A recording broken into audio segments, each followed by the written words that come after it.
മാർക്കോസ് എഴുതിയ സുവിശേഷത്തിൽ അതിൻ്റെ 2-ാമത് അധ്യായത്തിൻ്റെ 40-ാമത്തെ വാക്യത്തിൽ കർത്താവായ യേശുവിനെക്കുറിച്ച് വായിക്കുന്നു. പൈതൽ വളർന്നു, ജ്ഞാനം നിറഞ്ഞു, ആത്മാവിൽ ബലപ്പെട്ടു പോന്നു, ദൈവകൃപയും അവൻ്റെ മേലെ ഉണ്ടായിരുന്നു. എല്ലാവരും ചേർന്ന് പറഞ്ഞേ, പൈതൽ വളർന്നു, ജ്ഞാനം നിറഞ്ഞു, ആത്മാവിൽ ബലപ്പെട്ടു പോകുന്നു, ദൈവത്തിൻ്റെ കൃപ പൈതൽ മേലുണ്ടായിരുന്നു. അപ്പം അവിടെ കാണുന്ന വളർച്ച, ഒരു കുഞ്ഞ് വളർന്ന പോലെ യേശു കർത്താവും വളരുകയാണ്. 3 വളർച്ചകളാണ് ക്രിസ്തുവിനുണ്ടായത്. പൈതൽ വളർന്നു, ഫിസിക്കൽ ഗ്രോത്താണ്, ശാരീരികമായ വളർച്ചയാണ്. ജ്ഞാനം നിറഞ്ഞു, അത് മെൻ്റൽ ഗ്രോത്താണ്. ആത്മാവിൽ ബലപ്പെട്ടു, എന്ത് ഗ്രോത്താണ്? സ്പിരിച്വൽ ഗ്രോത്താണ്. അപ്പം 3 ഗ്രോത്തിൽ കർത്താവ് വളർന്നു: ഫിസിക്കൽ, മെൻ്റൽ ആൻഡ് സ്പിരിച്വൽ. ആത്മീയമായി, ശാരീരികമായി, മാനസികമായി ഒരുപോലെ കർത്താവ് വളരുകയാണ്. ആ വളർച്ചയുടെ ഒരു കാരണം അവിടെ ഉണ്ടായിരുന്ന നല്ലൊരു കുടുംബാന്തരീക്ഷം കൂടെയാണ്. അവരെ കുറിച്ച് വായിക്കുന്നു, അവർ പതിവ് പോലെ പെരുന്നാളിന് പോയി. അങ്ങനെ ആണ്ടുതോറും പതിവ് പോലെ പെരുന്നാളിന് പോകുന്നുണ്ട്. ഇപ്പോഴും ആ വീടിൻ്റെ ഒരു പതിവായിരുന്നു എന്ത്? പോകുക, പള്ളിയിൽ പോവുക, ആരാധനയ്ക്ക് പോവുക. അങ്ങനെ ഒരു പതിവുള്ള ഒരു വീട്ടിലാണ് യേശു വളരുന്നത്. അങ്ങനെ വളർന്ന കർത്താവ് 12-ാമത്തെ വയസ്സിൽ നമ്മൾ കാണുന്നുണ്ട്. പിന്നെ നമ്മൾ യേശുവിനെ കാണുന്നത് 30-ാമത്തെ വയസ്സിലാണ്. അത് അതിൻ്റെ 3-ാമത്തെ അധ്യായത്തിൻ്റെ 23-ാമത്തെ വാക്യത്തിലുണ്ട്. യേശുവിന് താൻ പ്രവൃത്തി ആരംഭിക്കുമ്പോൾ ഏകദേശം 30 വയസ്സായിരുന്നു. അവൻ യോസഫിൻ്റെ മകൻ എന്ന് ജനം വിചാരിച്ചു. യേശുവിന് താൻ പ്രവൃത്തി ആരംഭിക്കുമ്പോൾ എത്ര വയസ്സായിരുന്നു? 30 വയസ്സായിരുന്നു. അങ്ങനെ 30 വയസ്സായ യേശു എന്ന ചെറുപ്പക്കാരനെ കുറിച്ച്, ആ ചെറുപ്പക്കാരൻ്റെ ജീവിതത്തെ നമുക്കൊന്ന് ധ്യാനിക്കാം. 3-ാം അധ്യായത്തിൻ്റെ 21-ാമത്തെ വാക്യം, ജനമെല്ലാം സ്നാനമേൽക്കുകയും യേശു എന്ത് ചെയ്തു? സ്നാനമേറ്റു. യേശു സ്നാനമേറ്റപ്പോൾ അതിനെക്കുറിച്ച് പറയുന്നത് ഇങ്ങനെ: സകല നീതി നിവർത്തിക്കേണ്ടത് നമുക്ക് ഉചിതം എന്ന് പറഞ്ഞ് യോഹന്നാൻ്റെ കൈകീഴ് യേശു കർത്താവ് സ്നാനമേറ്റു. സ്നാനമേറ്റ് കഴിഞ്ഞ ഉടനെ യേശു എന്ത് ചെയ്തു എന്ന് അവിടെ കാണുന്നുണ്ട്. 21-ാം വാക്യം, 3:21, ജനമെല്ലാം സ്നാനമേൽക്കുകയും യേശുവും സ്നാനമേറ്റ് പ്രാർത്ഥിക്കുമ്പോൾ. എല്ലാവരും സ്നാനമേറ്റ് പ്രാർത്ഥിക്കുമ്പോൾ. അപ്പോൾ 30 വയസ്സുകാരനായ യേശു സ്നാനപ്പെട്ട് കഴിഞ്ഞ ഉടനെ യേശു പൂർണ്ണ മനുഷ്യനുമായിരുന്നു, പൂർണ്ണ ദൈവവുമായിരുന്നു. യേശു കർത്താവിൻ്റെ ജഡാവതാരത്തിൻ്റെ ഏറ്റവും രഹസ്യാത്മകമായ ഒരു കാര്യം, ജഡാവതാരത്തിൽ യേശു പൂർണ്ണ ദൈവവുമായിരുന്നു, പൂർണ്ണ മനുഷ്യനുമായിരുന്നു. യേശുവിന് വിശന്നത് മനുഷ്യത്വത്തിലോ ദൈവത്തിലോ? ദൈവത്വത്തിലോ? യേശുവിന് വിശന്നത് മനുഷ്യത്വത്തിലോ ദൈവത്വത്തിലോ? മനുഷ്യത്വത്തിൽ. യേശു പടകിൽ തലവണ വെച്ച് ഉറങ്ങി മനുഷ്യത്വത്തിലോ ദൈവത്വത്തിലോ? മനുഷ്യത്വത്തിലാണ്, അല്ലേ? യേശുവിന് വിശന്നതോ മനുഷ്യത്വത്തിലാണ്. എന്നാൽ യേശു നായിം പട്ടണത്തെ വിധവയുടെ മകനെ ഉയർപ്പിച്ചതോ ദൈവത്വത്തിലാണ്. അപ്പോൾ യേശുവിന് മനുഷ്യത്വവും ദൈവത്വവും ഒരുപോലെ ഫ്യൂസ്ഡായിട്ടുള്ള യേശു 30-ാമത്തെ വയസ്സിൽ പ്രാർത്ഥിച്ചു എന്ന് കാണുകയാണ്. 30-കാർക്ക്, 30 എന്നൊക്കെ പറയുമ്പോൾ ഇന്നത്തെ ഒരു ജെൻസിയാണ്, അവർക്ക് നല്ലൊരു മാതൃകയാണ് യേശു. യേശു കർത്താവ് എന്ത് ചെയ്തു? പ്രാർത്ഥിച്ചു. എപ്പം പ്രാർത്ഥിച്ചു? സ്നാനമേറ്റ് കയറിയ ഉടനെ പ്രാർത്ഥിച്ചു. ഇനി 4-ാം അധ്യായത്തിൻ്റെ 14-ാമത്തെ വാക്യം, യേശു ആത്മാവിൻ്റെ ശക്തിയോടെ ഗലീലയ്ക്ക് മടങ്ങിപ്പോന്നു. അതിൻ്റെ ഒരു കാര്യം 4-ാം അധ്യായത്തിലുണ്ട്. 30 വയസ്സുള്ള യേശു സ്നാനമേറ്റ് കഴിഞ്ഞപ്പോൾ ആത്മാവ് യേശുവിനെ മരുഭൂമിയിലേക്ക് കൊണ്ടുപോയി. അവിടെ അവനൊന്നും ഭക്ഷിച്ചില്ല. എത്ര ദിവസം? 40 ദിവസം. അപ്പം 30 വയസ്സുകാരനായ യേശു എത്ര ദിവസം ഉപവസിച്ചു? 40 ദിവസം ഉപവസിച്ചു. എല്ലാവരും പറഞ്ഞേ, 30 വയസ്സുകാരനായ യേശു എത്ര വയസ്സ് ഉപവസിച്ചു? 40 ദിവസം. ഇന്നത്തെ മക്കൾക്കൊക്കെ വലിയൊരു മാതൃകയാണ്. എല്ലാ മക്കളോടും ഞാൻ പറയും, ഉപവസിക്കാമെങ്കിൽ ഇപ്പോൾ ഉപവസിച്ചോണം. കാരണം കുറച്ച് കഴിയുമ്പോൾ നമുക്ക് ഷുഗറാവും, പ്രഷറാവും, പിന്നെ എന്ത് ചെയ്യാനൊക്കത്തില്ല? ഉപവസിക്കാനൊക്കത്തില്ല. ഞാൻ എൻ്റെ നല്ല പ്രായത്തിൽ ഇഷ്ടംപോലെ ഉപവസിച്ചിട്ടുണ്ട്. പക്ഷെ ഇപ്പോൾ എന്നെ കൊണ്ട് പാടാണ്. ഉപവസിക്കുകയൊക്കെ ചെയ്യുമ്പോൾ ചിലപ്പോൾ കിലുകിലുക്കുകയൊക്കെ ചെയ്യും. അത് ഒരു ഡയബറ്റിക്കിൻ്റെയൊക്കെ ഉള്ളൊരു പ്രയാസം അല്പമായിട്ടുള്ളത് കൊണ്ട് പാടാണ്. അതുകൊണ്ട് പക്ഷേ എൻ്റെ 16-ാമത്തെ വയസ്സ് ഞാൻ 21 ഇരുന്നിട്ടുണ്ട്. 10-20 വയസ്സ് കഴിഞ്ഞപ്പോൾ 40 ഇരുന്നു. അപ്പോൾ അതുകൊണ്ട് ഉപവസിക്കാവുന്ന പ്രായത്തിൽ എന്ത് ചെയ്യണം? ഉപവസിക്കണം. എല്ലാ മക്കളും പറഞ്ഞ് ഉപവസിക്കുമ്പോൾ എന്ത് ചെയ്തോണം? എല്ലാവരും പറഞ്ഞ് ഉപവസിക്കണം. അതിനും മാതൃക ആരാണ്? യേശുവാണ്. 30 വയസ്സുള്ള യേശു എത്ര ദിവസം ഉപവസിച്ചു? 40 ദിവസം. ചേർന്ന് പറഞ്ഞ് 40 ദിവസം ഉപവസിച്ചു. അതുകൊണ്ടൊരു ഗുണമുണ്ടായി. ആത്മാവിൻ്റെ ശക്തിയോടെ യേശു ഗലീലിലേക്ക് എന്ത് ചെയ്തു? മടങ്ങി വന്നു. അപ്പം ഉപവസിച്ചാലും പ്രാർത്ഥിച്ചാലും നമ്മുടെ എന്ത് വർദ്ധിക്കും? ആത്മശക്തി വർദ്ധിക്കും. പറഞ്ഞ് എന്ത് വർദ്ധിക്കും? ആത്മശക്തി വർദ്ധിക്കണേ. അപ്പം എന്ത് ചെയ്യണം? ഉപവസിക്കുകയും പ്രാർത്ഥിക്കുകയും ചെയ്യണം. ചേർന്ന് പറഞ്ഞ് ഉപവസിക്കുകയും പ്രാർത്ഥിക്കുകയും ചെയ്യണം. വീണ്ടും 4-ാം അധ്യായത്തിലേക്ക് വരുമ്പോൾ 4-ാം അധ്യായത്തിൻ്റെ 42-ാമത്തെ വാക്യം, 4:42. നേരം വെളുത്തപ്പോൾ യേശു പുറപ്പെട്ട് അങ്ങോട്ട് പോയി, നിർജ്ജന സ്ഥലത്തേക്ക് പോയി, ഒറ്റയ്ക്കുള്ളൊരു സ്ഥലത്തേക്ക് പോയി. എപ്പോഴാണ് പോയത്? നേരം വെളുത്തപ്പോൾ അല്ലേ? അതിരാവിലെ യേശു പ്രാർത്ഥിക്കാനായിട്ട് പോവുകയാണ്. നിർജ്ജന ദേശത്തേക്ക് പോയി. യേശുവിൻ്റെ 30 വയസ്സുള്ള യേശു അപ്പോൾ എപ്പോൾ എഴുന്നേൽക്കുമായിരുന്നു? രാവിലെ അല്ലേ? രാവിലെ എഴുന്നേറ്റിട്ട് യേശു നേരം വെളുത്തപ്പോൾ എന്തിനു പോയി? പ്രാർത്ഥിക്കാൻ പോയി. ഇനി 5-ാം അധ്യായത്തിൻ്റെ 16-ാമത്തെ വാക്യം, യേശു 5:16, പുസ്തകം എടുക്കണേ, 5:16. അവനോ നിർജ്ജന ദേശത്തേക്ക് എന്ത് ചെയ്തു? വാങ്ങിപ്പോയി പ്രാർത്ഥിച്ചുകൊണ്ട്. ഇവിടെ എല്ലാം കർത്താവ് ഓരോ കാര്യം ചെയ്തിട്ടാണ് പ്രാർത്ഥിക്കാൻ പോവുക. അതിൻ്റെ മുമ്പിൽ 5:12 കർത്താവ് ഒരു പട്ടണത്തിൽ ഇരിക്കുമ്പോൾ കുഷ്ഠം നിറഞ്ഞ ഒരു മനുഷ്യൻ യേശുവിനെ കണ്ടിട്ട് കവിണ് വീണിട്ട് പറഞ്ഞു, നിനക്ക് മനസ്സുണ്ടെങ്കിൽ എന്നെ എന്താക്കണം? ശുദ്ധമാക്കണം എന്ന് പറഞ്ഞു. മനസ്സുണ്ടെങ്കിൽ എന്ന് പറയുമ്പോൾ അതിനൊരു പ്രത്യേക ഒരു അർത്ഥമുണ്ട്. മനസ്സുണ്ടെങ്കിൽ നമ്മൾ പിള്ളേരോടൊക്കെ പറയും പഠിക്കെന്ന് പറയും. ഒടുവിൽ പഠിച്ചില്ലെങ്കിൽ അപ്പനും അമ്മയും എന്തോ പറയും? സങ്കടപ്പെട്ട് എന്തോ പറയും? നിനക്ക് മനസ്സുണ്ടേ എന്ത് ചെയ്യ്? പഠിക്ക് എന്ന് പറയുമ്പോൾ അതൊരു പൊട്ടിത്തെറിയാണ്. ഇതുപോലൊരു ചെറുപ്പക്കാരൻ അല്ലേ, നിനക്ക് മനസ്സുണ്ടേ എന്ത് ചെയ്യ്? പഠിക്ക്. എനിക്ക് വേണ്ടി നീ ഒന്നും പഠിക്കേണ്ട, നിനക്കൊക്കെ വേണേ എന്ത് ചെയ്യ്? പഠിക്ക് എന്ന് പറയുന്ന ഒരു മനോഭാവം ഇല്ലേ? ഇതുപോലെ ഒരു മനുഷ്യൻ യേശുവിൻ്റെ അടുക്ക വന്ന് പറഞ്ഞു, അങ്ങേക്ക് മനസ്സുണ്ടെങ്കിൽ എന്നെ എന്താക്ക്? ശുദ്ധമാണ്. അവനൊരു കുഷ്ഠരോഗിയാണ്. കുഷ്ഠരോഗികളുടെ പ്രശ്നം അന്ന്, പ്രത്യേകിച്ച് ഇന്നല്ല, അന്ന് അസ്പൃശ്യരാണ് അവരെ ആരും എന്ത് ചെയ്യത്തില്ല? സ്പർശിക്കത്തില്ല. പക്ഷേ യേശുവിൻ്റെ അടുക്കൽ അവൻ വന്നപ്പോൾ അവൻ്റെ ഹൃദയം അതികഠിനമായി നൊമ്പരപ്പെടുന്നുണ്ടാകണം. കാരണം കുഷ്ഠരോഗികളെക്കുറിച്ചുള്ള ഒരു കഥയിൽ ഞാൻ കേട്ടിട്ടുള്ളൊരു കഥയുണ്ട്. കുഷ്ഠരോഗ ആശുപത്രിയിലേക്ക് സന്ദർശിക്കാൻ ദൈവദാസന്മാർ പോയപ്പോൾ ദൈവസ്നേഹം പങ്കുവെച്ചപ്പോൾ ഒരു ചെറുപ്പക്കാരൻ പൊട്ടിക്കരയാൻ തുടങ്ങി. അവനോട് അവൻ്റെ കഥ ചോദിച്ചപ്പോൾ അവൻ്റെ ഹൃദയം തുറന്നു.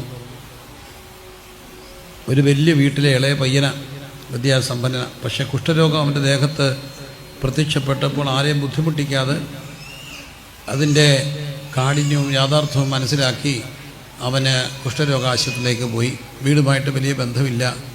എന്നാൽ അവനൊരു വാർത്ത കേട്ടു. വർഷങ്ങൾ കഴിഞ്ഞപ്പോൾ ചേട്ടന്മാരെല്ലാം വന്നിട്ടുണ്ട്. എല്ലാവരും കാണാനൊരു ആഗ്രഹം. മനുഷ്യനല്ലേ? അവരും അവരുടെ മക്കളുമൊക്കെ വീട്ടിൽ കൂടിയിട്ടുണ്ട്. അവൻ വീട്ടിൽ ചെന്നു. അമ്മ ഇറങ്ങി വന്നു. ആ കഥയിൽ ഇങ്ങനെയാണ്. അമ്മ ഇറങ്ങി വന്നു. അവനോട് സിറ്റൗട്ടിൽ ഇരിക്കാൻ പറഞ്ഞു. അവന് വിഷമം തോന്നിയില്ല. അവനോട് തന്നെ പറഞ്ഞു, ഞാൻ ആരാ? കുഷ്ഠരോഗി. അമ്മ കുറച്ച് കഴിഞ്ഞപ്പോൾ അവനൊരു പഴയ പാത്രത്തിൽ ചോറും കറിയും എല്ലാം ഇട്ടുകൊണ്ട് കൊടുത്തു. പഴയ പാത്രം, പുതിയ പാത്രം കളയണ്ട. എന്നിട്ടും അവന് സങ്കടം തോന്നിയില്ല. പഴയ പാത്രമല്ലേ, എന്നാലും സാരമില്ല, അമ്മയുടെ ചോറല്ലേ, ഒത്തിരി രുചി, എത്ര നാളായി അമ്മയുടെ ചോറ്. അവൻ ആ ചോറ് ഉരുട്ടി വായിലോട്ട് വെക്കാൻ നേരത്താണ് അവൻ കണ്ട കാഴ്ച. അവന് ചോറിട്ട് കൊടുത്ത ധനാഠ്യായ അമ്മ ആ വീട്ടിൽ വളർത്തുന്ന പുൽപ്പട്ടി എടുത്ത് മടിയിൽ വെച്ച് തൂത്ത് തലോടി ബിസ്ക്കറ്റ് കൊടുക്കുക. അടുത്തിടയ്ക്ക് ഞാനൊരിടത്ത് വെച്ച് നിൽക്കുമ്പോൾ ഒരു മോളോട് ചോദിച്ചു, മോടെ പട്ടി എന്തെയും ചോദിച്ചപ്പോൾ അവൾ പറഞ്ഞു, ഡോണ്ട് കോൾ മൈ പട്ടി. പട്ടിയെ പിന്നെ പട്ടി എന്നല്ലാതെ പട്ടിയെ പിന്നെ എന്താ വിളിക്കണം? അവൾ പറഞ്ഞു, എൻ്റെ പട്ടിയെ പട്ടിയെന്ന് വിളിക്കരുത്, എൻ്റെ പട്ടിയെ പേരേ വിളിക്കാവൂ. പട്ടിക്ക് ഭയങ്കര പ്രാധാന്യമാണ്. നമ്മുടെ മനുഷ്യനെക്കാട്ടിയും പ്രാധാന്യം എന്തിനുണ്ട്? പട്ടിക്കുണ്ട് ഇല്ലേ? എന്തൊരു പ്രാധാന്യം. അപ്പോൾ എന്നാലും അതിനെ തലോടി ബിസ്ക്കറ്റ് വെച്ച് കൊടുക്കുക. അവൻ്റെ ഹൃദയം മുറിഞ്ഞു. അവൻ ആ വീട് വിട്ടിറങ്ങി ഓടി. അതുകൊണ്ടാണ് അവൻ കരഞ്ഞത്. പക്ഷേ ഇവിടെ കുഷ്ഠരോഗി പറഞ്ഞു മനസ്സുണ്ടെ സുഖമാക്കാൻ. യേശു അവനെ എന്ത് ചെയ്തു? തൊട്ടു എന്നാണ്. യേശു അവനെ എന്ത് ചെയ്തു? തൊട്ടു. യേശു കൈ നീട്ടി അവനെ തൊട്ടു. അത് ഭയങ്കര അർത്ഥമുള്ളൊരു വാക്കാണ്. യേശു കൈ നീട്ടി അവനെ എന്ത് ചെയ്തു? തൊട്ടു. കൊച്ചിലെ അമ്മ തൊട്ടതിൽ പിന്നെ അവനെ ആരും തൊട്ടിട്ടില്ല, എല്ലാവരും അകറ്റി നിർത്തുക. അപ്പോൾ അവൻ്റെ മനസ്സിനകത്ത് ഏറ്റവും വലിയൊരു ആഗ്രഹം കാണും, ആരെങ്കിലും അവനെ എന്ത് ചെയ്യണം, തൊടണം, ആരെങ്കിലും അവനെ തൊടണം. ആ മനസ്സിൻ്റെ ആഗ്രഹത്തെ മനസ്സിലാക്കിയ ഒരാളുണ്ട്. ആരാ? യേശു അവനെ തൊട്ടത് പുറത്തല്ല, അകത്തെ തൊട്ടത്.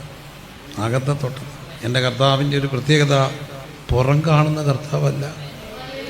പിന്നെ കർത്താവ് എന്ത് കാണും? നമ്മളെപ്പോഴും എന്താ കാണുന്നേ? പുറമാണ്. ചിലപ്പോൾ ഇച്ചിരി ഒരുങ്ങിയൊക്കെ നടക്കുന്ന പിള്ളേരെയൊക്കെ കാണുമ്പോൾ നമ്മൾ പറയും പന്ന പിള്ളേരാ, അഹങ്കാരിയാണ്. പക്ഷേ ഈ പിള്ളേരൊന്നും അങ്ങനൊന്നും ആയിരിക്കണമെന്നില്ല. എനിക്കൊരിക്കലും ഒരു അനുഭവം ഉണ്ടായേ. മോൻ്റെ പേരെന്നായി ലൈവ് ചെയ്യുന്നു? മോൻ്റെ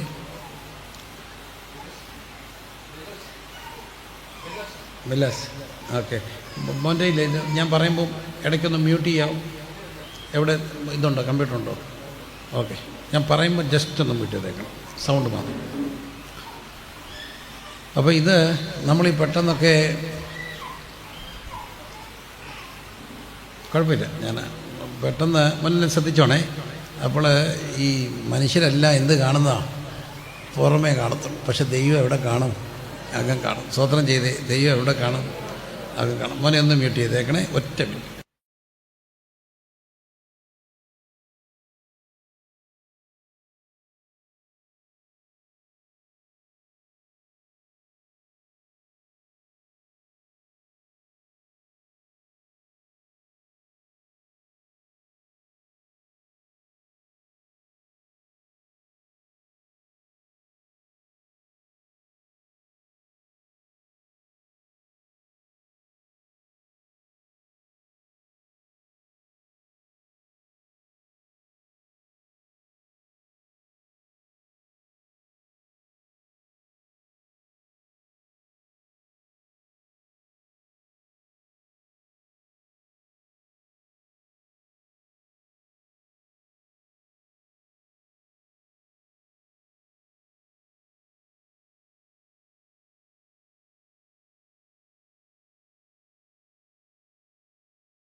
സ്കൂട്ടറേ വന്നു. എൻ്റെ സങ്കടം അതല്ല. 8 മണിയായപ്പോൾ ഈ പിള്ളേർ വന്നപ്പോൾ എൻ്റെ പെണ്ണ് എഴുന്നേറ്റിട്ടില്ല, എൻ്റെ കൊച്ചുങ്ങൾ എഴുന്നേറ്റിട്ടില്ല. അപ്പോൾ ആലുവായി 3 മണിക്കൂർ സ്കൂട്ടർ ഓടിച്ച് വെളുപ്പാങ്കാലത്ത് വന്ന പിള്ളേരെ നമ്മൾ വിരിക്കുക, ജീവിക്കാൻ വേണ്ടി വന്നു. അപ്പോൾ നമ്മളെപ്പോഴും എന്ത് കാണും? പുറം കാണും. എന്നാൽ ദൈവം എന്ത് കാണും? അകം കാണും. ഹല്ലേലൂയ. എൻ്റെ ദൈവത്തിൻ്റെ പ്രത്യേകത അകം കാണുന്ന ഒരു ദൈവമാണ്. അതുകൊണ്ടാണ് യേശു ആരെ തൊട്ടത്? കുഷ്ഠരോഗിയെ തൊട്ടത്. ആരിലും എൻ മനോഭാരങ്ങളെ നന്നായി അറിയുന്ന ആരുണ്ട്? വല്ലഭനുണ്ട്. ആരിലും എൻ മനോഭാരങ്ങളെ അറിയുന്ന വല്ലഭനുണ്ടെനിക്ക്.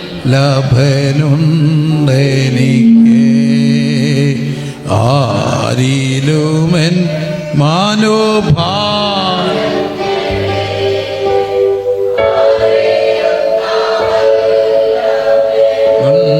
എനിക്ക് ആകുലത്തിൽ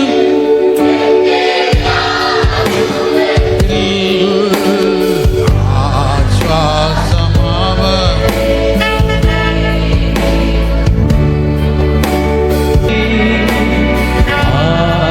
ആശ്വാസമാവ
ദൈവമെന്നെ നടത്തിയിടുന്നു. ഓ നാൾ തോറും തൻ കൃപയാ എന്നെ നടത്തിയിടുന്നു. ആമേൻ. നാൾ തോറും തൻ കൃപയാ എന്നെ നടത്തിയിടുന്നു. അപ്പോൾ മറക്കരുത്, യേശു കർത്താവ് നമ്മുടെ അകം അറിയുന്ന ഒരു കർത്താവുണ്ട്. കൈ നീട്ടി അവനെ എന്ത് ചെയ്തു? തൊട്ടു എന്ന് കാണുകയാണ്. ഇത് കഴിഞ്ഞിട്ട് യേശു ചെയ്ത ഒരു കാര്യമുണ്ട്. നിർജ്ജന ദേശത്തേക്ക് വാങ്ങിപ്പോയി എന്ത് ചെയ്തു? പ്രാർത്ഥിച്ചു. അപ്പോൾ യേശു കർത്താവ് ഒറ്റയ്ക്ക് പോയി പ്രാർത്ഥിച്ചു. ലൂക്കോസിൻ്റെ സുവിശേഷം 5-ാം അധ്യായത്തിൽ നാം കാണുന്നു, യേശു ഒറ്റയ്ക്ക് പോയി എന്ത് ചെയ്തു? പ്രാർത്ഥിച്ചു. 6-ാം അധ്യായത്തിലേക്ക് വരുമ്പോൾ യേശു കർത്താവ് ഒരു ശബത്തിലൊരു വിളഭൂമി കൂടെ കടന്നു പോവുകയാണ്. അപ്പോഴാണ് ശിഷ്യന്മാരെ കതിരി പറിച്ച് കൈകൊണ്ട് തിരുമ്മി തിന്നു. അപ്പോൾ പരീക്ഷന്മാർ ചോദിക്കുന്നുണ്ട്, ശബത്തിൽ വിഹിതമല്ലാത്തത് ചെയ്യുന്ന എന്തേന്ന് ചോദിച്ചു. അപ്പോൾ യേശു കർത്താവ് തിരിച്ചൊരു കാര്യം ചോദിച്ചു. ദാവീദ് വിശന്നപ്പോൾ എന്താ ചെയ്തത്? പുരോഹിതൻ മാത്രമല്ലാതെ ആരും തിന്നരാത്ത കാഴ്ചയപ്പം ബാക്കി തിന്നുകയും കൂടെയുള്ളവർക്ക് കൊടുക്കുകയും ചെയ്തു. ഇവിടെ കർത്താവ് ചെയ്യുന്ന ഒരു കാര്യമുണ്ട്. യേശുവിൻ്റെ ശിഷ്യന്മാർ കതിരി പറിച്ച് കഴിച്ചു, അല്ലെങ്കിൽ നെൽക്കതിരി ഇച്ചിരി കയ്യിലിട്ട് തിരുമ്പി തിന്നു. സത്യത്തിൽ അങ്ങനെ കഴിച്ചുകൊണ്ട് വിശപ്പ് തീരുമോ? ഇല്ല. വിശന്നപ്പോഴൊക്കെ വരെ ചെയ്തായിരിക്കും, പക്ഷേ വിശപ്പ് തീരത്തൊന്നുമില്ല. ഞാൻ എപ്പോഴും ചിന്തിക്കാറുണ്ട്, ഞാനിങ്ങനെ പോകുമ്പോൾ എൻ്റെ കൂടെയുള്ളവരാണ് ഇങ്ങനെ ചെയ്തതെങ്കിൽ ഞാനെന്തോ പറഞ്ഞേനെ? ഞാനാണേ പറഞ്ഞേനെ, സമാധാനമായല്ലോ നിനക്ക്, സമാധാനമായില്ല, അങ്ങോട്ട് തിന്നില്ല നേടുന്ന ഇപ്പം അങ്ങ് നിറഞ്ഞേനെ. ഇനി ഇപ്പം നാണ്ട് പരീക്ഷന്മാരെല്ലാം കൂടെ ഇപ്പോൾ ഇനി ശബ്ദത്തിൽ ലംഘിച്ചതിനെ അടിക്കാനും കല്ലെറിയാനും വരും. അനുഭവിക്കുക, ഒന്നിച്ചെന്ത് ചെയ്യാം? അനുഭവിക്കുക. പക്ഷേ യേശു അങ്ങനെയല്ല ചെയ്തത്. യേശു അവരെ പ്രൊട്ടക്റ്റ് ചെയ്തു. യേശു വെച്ചു, എൻ്റെ ശിഷ്യന്മാർ കതിരല്ലേ കഴിച്ചുള്ളൂ, ദാവീദ് കാഴ്ചയപ്പോൾ എടുത്ത് എന്ത് ചെയ്തില്ലേ? കഴിച്ചില്ല. അപ്പോൾ എല്ലാവരും കുറ്റപ്പെടുത്താൻ നോക്കി നിൽക്കുന്നവനെ കൂട്ടത്തിൽ കുറ്റപ്പെടുത്താത്ത ഒരാളുണ്ട്. ആരാ? യേശു. യേശുവാണ്. അതുകൊണ്ടാണ് ഈ കല്ലെറിയാൻ വന്ന പെൺകുട്ടിയെ കല്ലെറിയാൻ തുടങ്ങുമ്പോൾ യേശു കുനിഞ്ഞ് നിന്ന് എഴുതുകയാണ്. എന്നിട്ട് പറഞ്ഞ്, നിങ്ങൾ പാപം ചെയ്യാത്തവരെന്ത് ചെയ്യണം? കല്ലെറിയാം. എല്ലാവരും ഒരാളെ കുറ്റപ്പെടുത്തുകയാണ്. അവരെ ആര് കുറ്റപ്പെടുത്തത്തില്ല? യേശു കുറ്റപ്പെടുത്തത്തില്ല. തോറ്റുപോയാൽ ആ കുട്ടിയെ എല്ലാവരും കൂടെ വഴക്ക് പറയാം. അപ്പനടിക്കുന്നു, അമ്മയടിക്കുന്നു, ചേട്ടനടിക്കുന്നു, വരുന്നവരടിക്കുന്നു. കൊച്ചെന്തോ ചെയ്യും? പോയി തൂങ്ങിച്ചാവും. എല്ലാവരും കൂടെ അതിനെ അടിച്ചാൽ എന്തോ ചെയ്യും? എല്ലാവരും കൂടെ അടിച്ചാൽ കൊച്ച് ശരിയാവും? ഇല്ല. ആരെങ്കിലും ഒരാളെങ്കിലും പറയാൻ വേണ്ടേ, സാരമില്ലെന്നേ, മതി അടിച്ചത് എന്ന് പറയാൻ കഴിയുന്ന ഒരാളെങ്കിലും ഈ ഭൂമിയിലുള്ളത് കൊണ്ടാണ് ഇന്ന് പലരും ജീവിച്ചിരിക്കുന്നത്. അപ്പോൾ എല്ലാവരും കുറ്റപ്പെടുത്തുന്ന ഒരാളെ കൂട്ടത്തിൽ നിന്ന് കുറ്റപ്പെടുത്താത്ത ഒരാളുണ്ട്. ആരാ? യേശുവാണ്. അതുകൊണ്ടാണ് നമ്മൾ പാടുക, ഉറ്റവരെല്ലാം ചുറ്റും നിന്ന് മുറ്റും വിടക്കെന്ന് എണ്ണുമ്പോൾ, അല്ലേ? മുറ്റും വിടക്കെന്ന് എണ്ണുമ്പോൾ ബാക്കി എന്തുവാ? പറ്റിച്ചേർന്ന് അവൻ നിൽക്കുമേ, ഒടുവിലൻ പക്ഷത്ത് ചേർന്നിടുമേ. ഭയങ്കരമാണ് ആ ഭാഗം.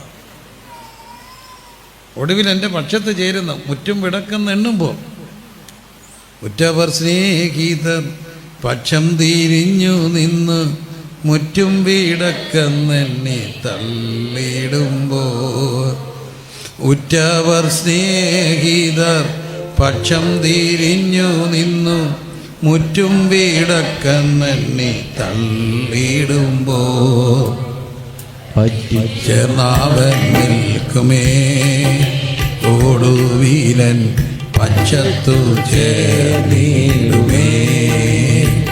പറ്റിച്ചേർന്നവൻ നിൽക്കുമേ, ഒടുവിലൻ പക്ഷത്തു ചേർന്നിടുമേ. ഉറ്റവർ സ്നേഹിതർ പക്ഷം തിരിഞ്ഞു നിന്നു മുറ്റും വിടക്കെന്നെണ്ണി തള്ളിടുമ്പോൾ, ഉറ്റവർ സ്നേഹിതർ പക്ഷം തിരിഞ്ഞു നിന്ന് മുറ്റും വിടക്കെന്നെണ്ണി തള്ളിടുമ്പോൾ, പറ്റിച്ചേർന്നവൻ നിൽക്കുമേ,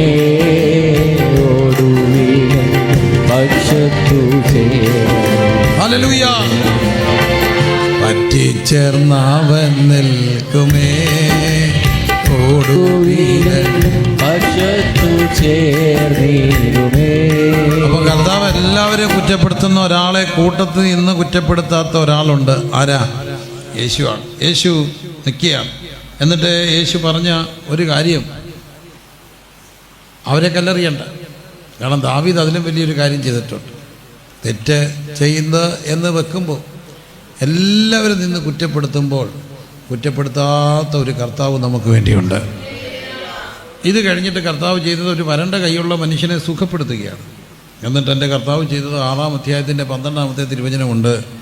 ആ കാലത്ത് കർത്താവ് പ്രാർത്ഥിക്കേണ്ടതിന് എവിടെ പോയി? മലയിൽ പോയി. എല്ലാവരും ആ വചനം ഒന്ന് പറഞ്ഞ്. യേശു പ്രാർത്ഥിക്കേണ്ടതിന് എവിടെ ചെന്നു? മലയിൽ ചെന്നു. ഉയർന്ന ഒരു സ്ഥലത്ത് പോയിട്ട് യേശു എങ്ങനെ പ്രാർത്ഥിച്ചു? രാത്രി മുഴുവൻ എന്ത് ചെയ്തു? പ്രാർത്ഥിച്ചു. അപ്പോൾ നമ്മുടെ യേശു കാണിച്ചു തന്ന വലിയൊരു മാതൃകയാണ്. എപ്പം പ്രാർത്ഥിക്കുക? മുഴുരാത്രി. വിശ്വാസ സമൂഹത്തിൻ്റെ ഏറ്റവും വലിയൊരു ശക്തിയുള്ളൊരു ആയുധമായിരുന്നു എന്ത്? മുഴുരാത്രി പ്രാർത്ഥന. മുഴുരാത്രി പ്രാർത്ഥന വലിയ അത്ഭുതങ്ങൾ നടക്കും. കാരണം അത് കർത്താവ് കാണിച്ചു തന്നൊരു മാതൃകയാണ്. അതിനൊത്തിരി കാരണങ്ങൾ കാണാം. ഒന്ന്, നമ്മൾ വില കൊടുത്ത് പ്രാർത്ഥിക്കുന്നു. നമ്മുടെ എനർജി ഇട്ട് പ്രാർത്ഥിക്കുന്നു. മറ്റൊന്ന്, ഈ ഇരുട്ടിൻ്റെ ശക്തികളെല്ലാം പ്രബലമാകുന്ന രാത്രിയുടെ യാമങ്ങളിൽ ദൈവസന്നിധിയിൽ നിൽക്കുമ്പോൾ വലിയ ദൈവപ്രവൃത്തികൾ കർത്താവ് ചെയ്യും. യേശു കർത്താവ് എങ്ങനെ പ്രാർത്ഥിച്ചു? രാത്രി മുഴുവൻ പ്രാർത്ഥിച്ചു. യേശു കർത്താവ് അതിനുശേഷം പോയിട്ട് രാത്രി മുഴുവൻ എന്ത് ചെയ്തു? പ്രാർത്ഥിച്ചു. എല്ലാവരും ഒന്ന് ചേർന്ന് പറഞ്ഞേ, എങ്ങനെ പ്രാർത്ഥിച്ചു? രാത്രി മുഴുവൻ. ഇതൊക്കെ പറഞ്ഞിട്ട് യേശു പ്രാർത്ഥിച്ചു. വീണ്ടും നമ്മൾ മുമ്പോട്ട് പോകുമ്പോൾ കാണുന്നുണ്ട്, ലൂക്കോസിൻ്റെ സുവിശേഷത്തിലൂടെ നമ്മൾ ശാന്തമായിട്ട് കടന്നു പോകുമ്പോൾ യേശു പ്രാർത്ഥിച്ചതൊക്കെ നമുക്ക് കാണാനായിട്ട് കഴിയുന്നുണ്ട്. 9-ാം അധ്യായത്തിലേക്ക് വരുമ്പോൾ 9-ാം അധ്യായത്തിൻ്റെ 18-ാമത്തെ തിരുവചനം. 9-ാം അധ്യായത്തിൻ്റെ 18-ാമത്തെ തിരുവചനത്തിൽ കാണുന്നു, യേശു കർത്താവ് എന്ത് ചെയ്തു? തനിച്ച് പ്രാർത്ഥിച്ചു. അപ്പോൾ യേശു മലയിൽ പോയി പ്രാർത്ഥിച്ചു. യേശു ശിഷ്യന്മാരെ കൂട്ടിക്കൊണ്ട് പോയി പ്രാർത്ഥിക്കുന്നതൊക്കെ നമ്മൾ കാണുന്നുണ്ട്. ഇപ്പോൾ യേശു എങ്ങനെ പ്രാർത്ഥിച്ചു? തനിച്ച് പ്രാർത്ഥിച്ചു. അപ്പോൾ പ്രാർത്ഥനയ്ക്ക് പല തലങ്ങളുണ്ട്. രാത്രി മുഴുവൻ പ്രാർത്ഥിച്ചു. സ്നാനമേറ്റ് കയറി ഉടനെ പ്രാർത്ഥിച്ചു. 30-ാമത്തെ വയസ്സിൽ എത്ര ദിവസം ഉപവസിച്ച് പ്രാർത്ഥിച്ചു? 40 ദിവസം ഉപവസിച്ച് പ്രാർത്ഥിച്ചു. 9-ാം അധ്യായത്തിൽ തനിച്ച് പ്രാർത്ഥിച്ചു എന്ന് കാണും. ഇതിനു മുമ്പൊരു സംഭവം നടക്കുന്നുണ്ട്. യേശുവിൻ്റെ അടുക്കൽ ഒത്തിരി പേര് വന്നു. അപ്പോൾ യേശു അവരോട് പറഞ്ഞു, അവർക്ക് നിങ്ങൾ എന്ത് ചെയ്യണം? ഭക്ഷണം കൊടുക്കണം. നിങ്ങൾ തന്നെ അവർക്ക് ഭക്ഷിപ്പാൻ കൊടുക്കണം. ശിഷ്യന്മാർ പറഞ്ഞു, അവരെ വിട്ടാൽ അവരെവിടെങ്കിലുമൊക്കെ പോയി എന്ത് കഴിക്കട്ടെ? ഭക്ഷണം കഴിക്കട്ടെ. യേശു പറഞ്ഞു, അങ്ങനെയല്ല, നിങ്ങൾ തന്നെ അവർക്ക് എന്ത് ചെയ്യണം? ഭക്ഷിപ്പാൻ. അവർ പറഞ്ഞു, ഞങ്ങളുടെ കയ്യിൽ എന്തില്ല? 5 അപ്പവും 2 മീനും. ഇതിനെപ്പറ്റി നമ്മൾ മറ്റ് സുവിശേഷങ്ങളൊക്കെ വായിക്കുമ്പോൾ അത് ആരുടെ കയ്യിലാണ്? ഒരു ബാലൻ്റെ കയ്യിലാണ്. എനിക്ക് ഈ ബാലിനെ എപ്പോഴും ഞാൻ ധ്യാനിക്കാറുണ്ട്. ബാലൻ 2 അപ്പവും 5 അപ്പവും 2 മീനും. എന്നാലും അത്യാവശ്യം കഴിക്കുന്നവനായിരുന്നു. 5 അപ്പം കഴിക്കാന്നൊക്കെ പറഞ്ഞാൽ അത് അവൻ വയറുള്ളവനാ, കഴിക്കുന്നവനാ അല്ലേ? കഴിക്കുന്നവൻ. 5 അപ്പവും 2 മീനും. ചിലപ്പം ശരിയാകണമെന്നില്ല. എന്നാലും എൻ്റെ ഒരു ചിന്ത, അത് കുറച്ചൊക്കെ ശരിയാകാനും വഴിയുണ്ട്. ഈ യേശുവിൻ്റെ അടുക്കലേക്ക് വിടാൻ ഒരു കാരണം കാണാം. ഞങ്ങൾ ഈ VBS നടത്തുന്നവരാണ്. കേരളം കണ്ട ഏറ്റവും വലിയ മെഗാ VBS എളിയവർ നടത്തിയിട്ടുണ്ട്. മെഗാ VBS 2000 പിള്ളേരെ വെച്ച് ഞാൻ VBS നടത്തിയിട്ടുണ്ട്.